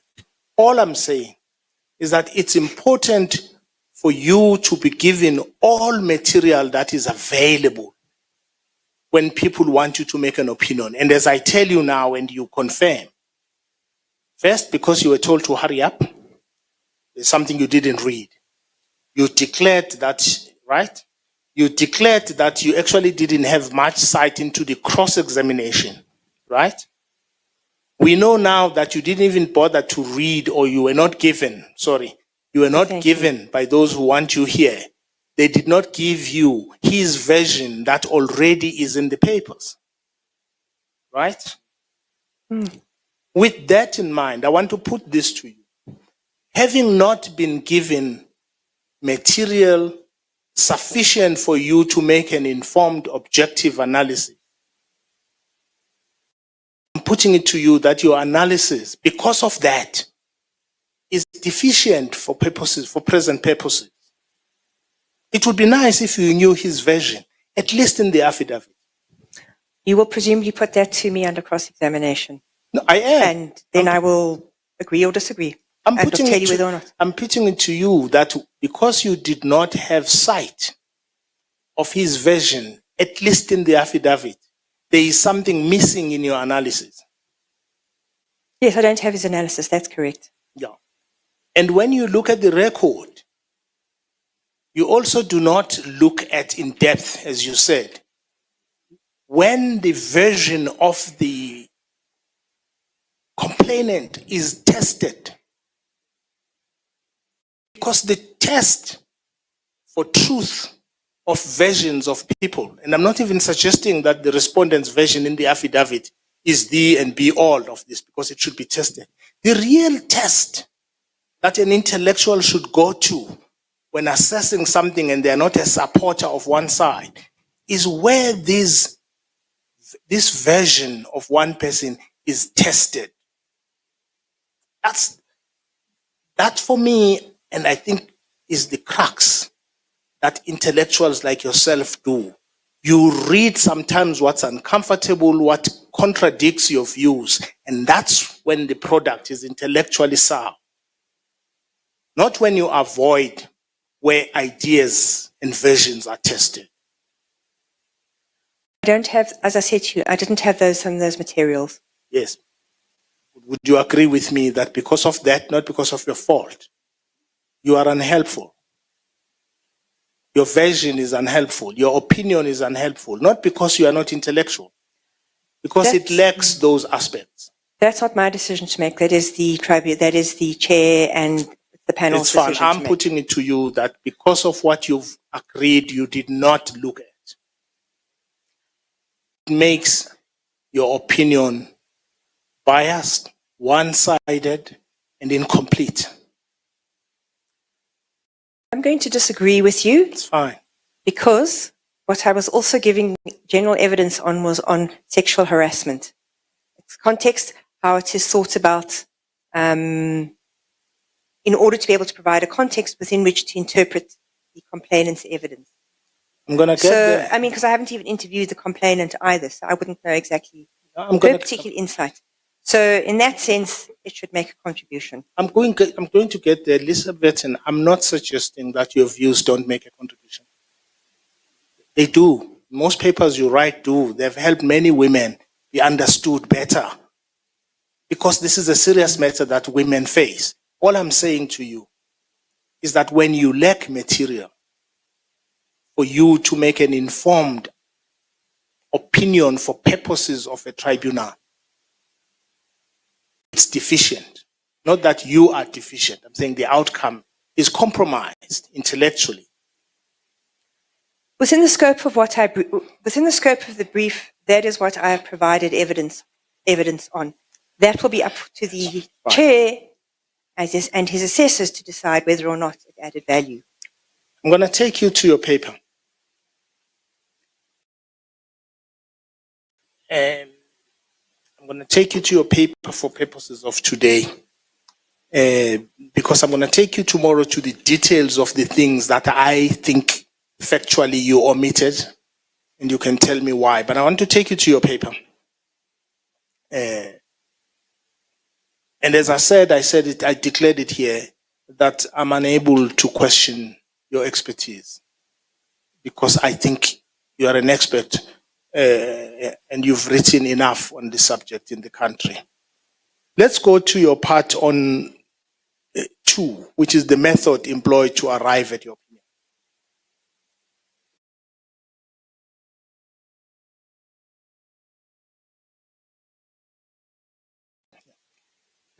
Let me just read what you say, because it's an important analysis, where you say, it is widely assumed that for biological reasons, women and men's expression and experience of their sexuality is not the same.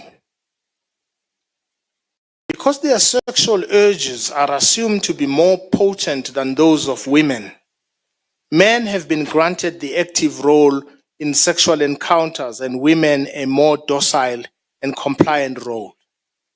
Put differently, and this is where I'm going to emphasize because you put a footnote. Put differently, where men find attractive and pursue, women attract only passively. Well, you did agree with me, and I'm not saying you accept this, I think you're making an analysis.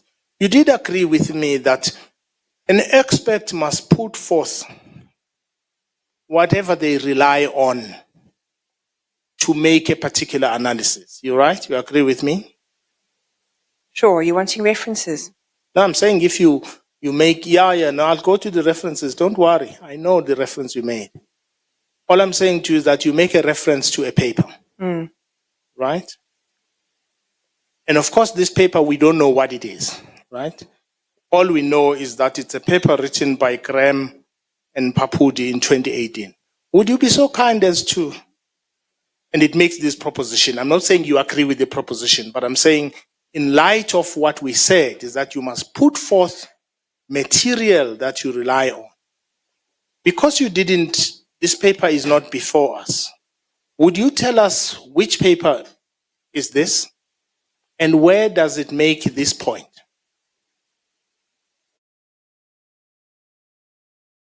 Bear in mind that this is a summary that was prepared within the space of under 24 hours. So it did not, I would have liked to have given you a full reference list, but there was not the opportunity to do that. It's fine. If you can give me a moment to look at my laptop. By all means.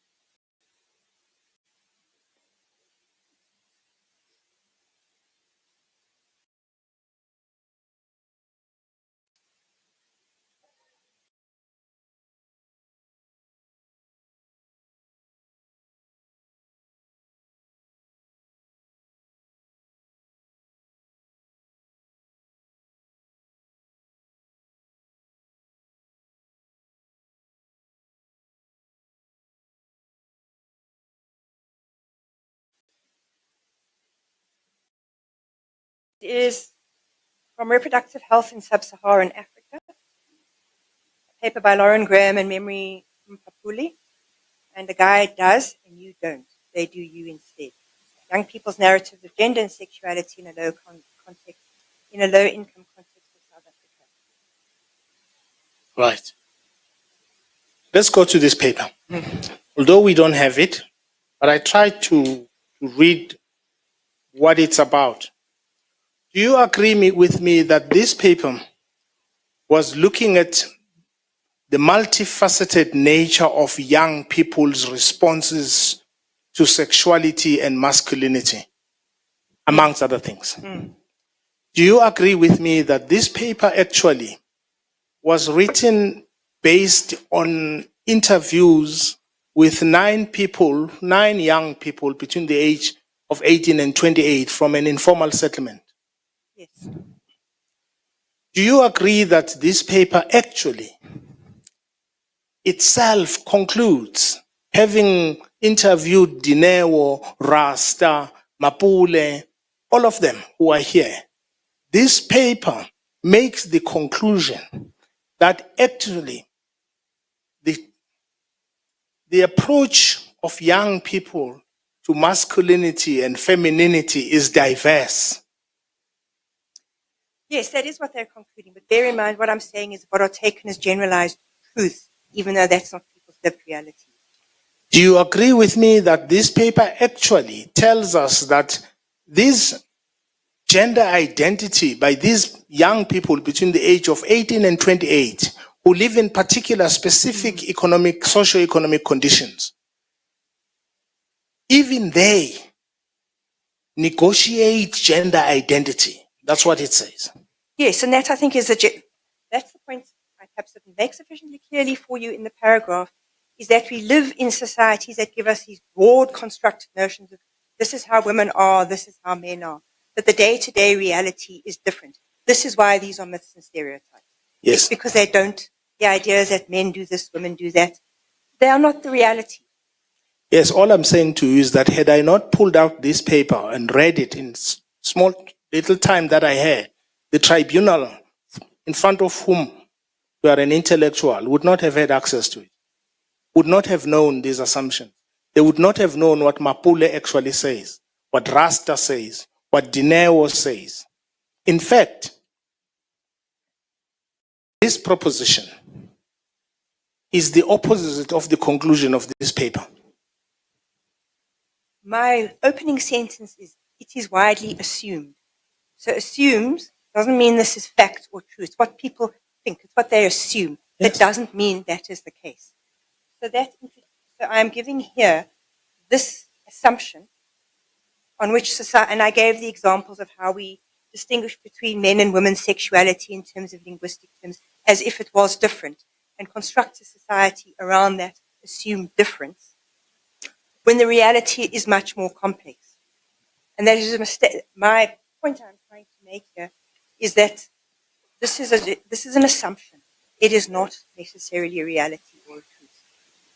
Well, and I'm you saying can to read you, many authors on this. this paper does not make that assumption. No.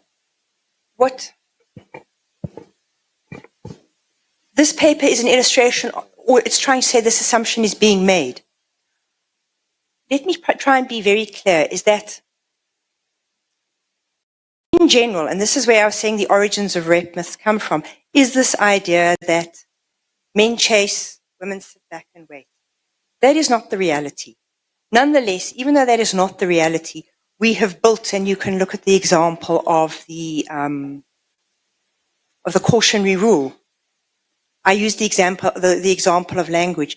We have built a society around that as if, even though it is an assumption.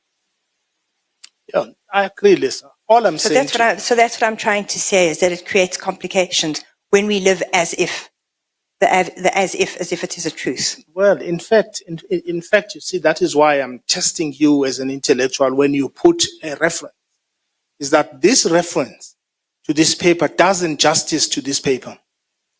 If you read towards the end of this paper, and I'll direct you when you have time to read at the interview by the young person called Dineo, who contradicts a number of other male respondents. She contradicts Rasta, who's unemployed, right, in that paper. So actually, the paper itself, as much as you say it's widely assumed, this paper actually is telling us, although it's not conclusive, it's telling us not to make statements like that, because the widely assumed also is an assumption on its own, that phrase, which contradicts the findings they wanted to show us. Graham and Papudi want to show us this, and I want to comment. They want to show us that even if you go to an informal settlement that they did, you interview people who live under very, very depressed socio-economic conditions, you get an array of views about gender, about sexuality, and about masculinity. You agree with me? Yes. In fact, Dineo in that interview, a young person who's interviewed, being interviewed about an assumption that women are docile in these relations, actually demonstrates that even in those circumstances where males and women relate in an environment of really dire economic situations, there's an emergence of young women who are questioning those generalizations about them and reject the notion that a woman is passive. In fact, that's what she says. Yes, and that is why I use the language of it is widely assumed. What I am trying to point to is the constructedness, the socially constructed nature of gender. This is one example of that social constructedness that is not necessarily the experience of everyday life. But the problem can be when people walk around thinking that social construction is the truth, and somebody comes along who does not behave as if the social construction is the truth, they can face difficulties and opposition. It's also, I think, widely acknowledged as part of gender theory that there is resistance. I mean, where would the feminist movement have come from if it agreed with this? Yes. It would not have. So I am just trying to say there is a socially constructed set of ideas about gender and sex as well, if you like. You've seen the whole movement around transgender identity, saying that even sex is a construct. Yes. So I am just trying to say here, there are these broad social constructions that are not actually helpful because of what they've done. So, I mean, if you take the cautionary rule, which was also based on the idea of women who were passive, and then would look askance on women who were more sexually active. That is simply my point. It's not to give a truth about society, because that is correct. It is contested. It isn't the way people live their lives every day. And those who don't live within the stereotypes can have a very difficult time. Plus, one also has to take into account the fact that, as you've alluded to, there are generational differences, there are historical differences, there are all cultural differences, all manner of differences. But the fact is, when you live within a dominant system that constructs sexuality and a gender identity in a particular way, it can be difficult because it measures people against standards that might not actually accord with their lives. So what I am trying to point to is that we have lived in a society that has behaved as if it is a truth and a biological fact of nature that men are X and women are Y, even though that is a social construct. That's all I'm trying to say. And then to point to the fact that because the social construct is in place, it has legitimized a certain amount of violence. That's all my point. And that their research is in line with that. People don't live their lives as stereotypes. They lead them as complex people. You would be surprised that I actually agree with you on some of these theories, because the emphasis is on dominance and sexual violence, right? You agree with me? You also stated when you started that sexual harassment as a notion is complex. And I think that's why you're testifying. You're not testifying because you know the truth. It's because it's complex. This paper, while it deals with those things, but you will agree with me, does not deal with the complexity of sexual harassment. No, it deals with the complexity of gender identity. Yes. And that's the point. Is for sexual harassment, it needs to emerge. The way we have come to understand sexual harassment depends on particular kinds of gender identities and assumptions around what goes with a gender identity. Sure. And I think we've all seen over the last couple of years, particularly I think in the relation to transgender identities, is that the fixedness of those gender identities has become contested. Fine, Ms. Witten. The 2 points I was making to you is that as an intellectual, you agreed with me that the assumptions you make must be based on something you declare, a paper that you rely on. I'm saying I had to find out that Graham and Mpapudi have never written anything together except in 2018 for me to reach this point of reading. All I'm saying is that, yes, you say you had 24 hours. I had less time than you. All I'm saying is that as an intellectual, the assumptions you made or you point to would have been better if we had access, the tribunal had access to the specifics of this paper, because one can misunderstand what you're saying. Sure, if I'd had the time, I would have given you a whole paper on gender theory with full references. But that tends not to be appreciated. I'm going to just make one point and then we wrap up as we stop. One of the statements made on the 12th of May, by the evidence leader about why, and correctly, you were found late, is that you're actually an expert of the last resort, because they could not find someone who is Xhosa speaking or of that culture. That's what we were told. And the question I want to ask you, because I don't dispute that, is would culture and language relevant and significant if one has to analyze communication between two people of a particular culture and language. Would you agree that as an intellectual, that amongst factors that you would call context, culture and language are an essential component of communication between people of a particular culture and region and country and sexual orientation and education? Yes. Yes. And if you do not have access to the nuances of that culture and that language, your analysis may be completely mistaken. Could certainly be possible.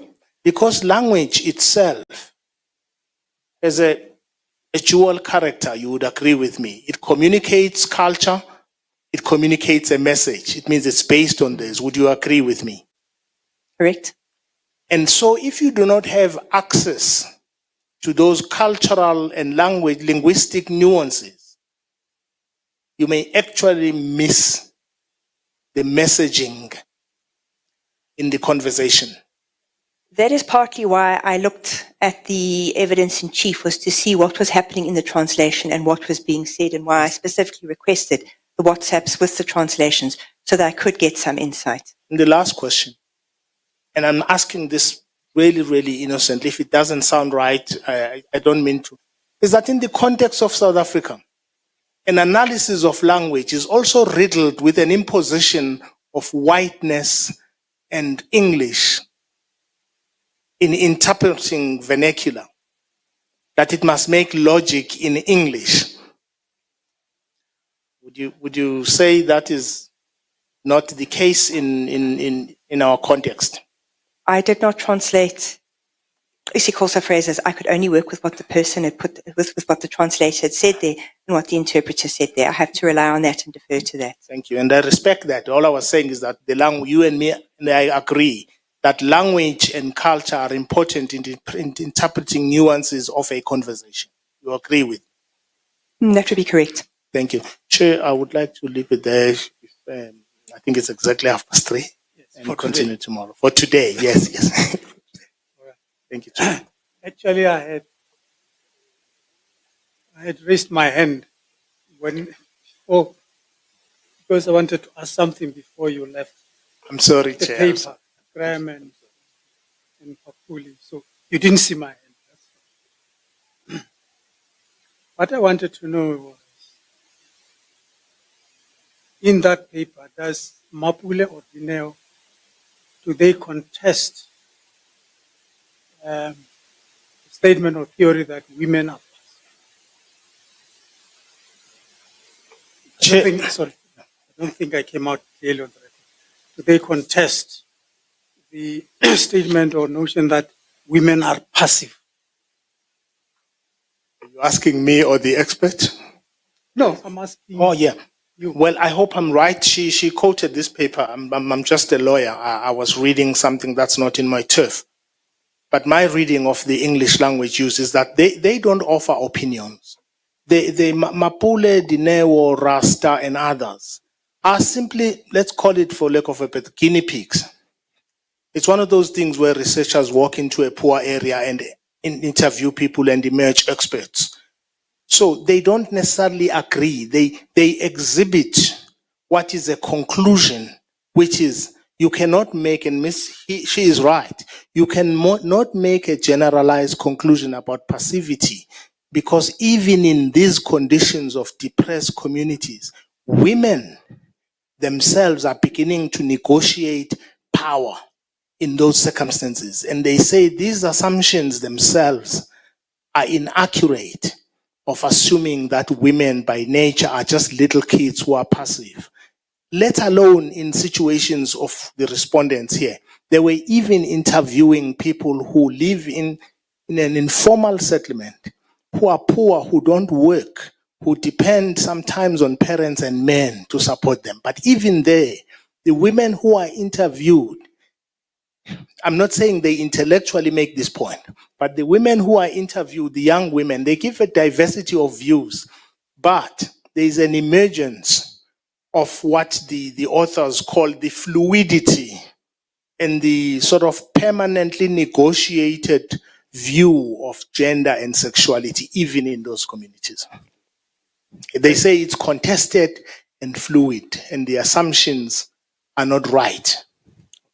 Thank you, Chair. That is the clarity that, or the information I wanted to get. Thank you very much. And then we will adjourn now, and then we will start at 9:30 tomorrow. Thank you, Chair. We adjourn now. You are not excused, Ms. Vettel. Please be here tomorrow. Anytime, but not later than 9:30. We adjourn now.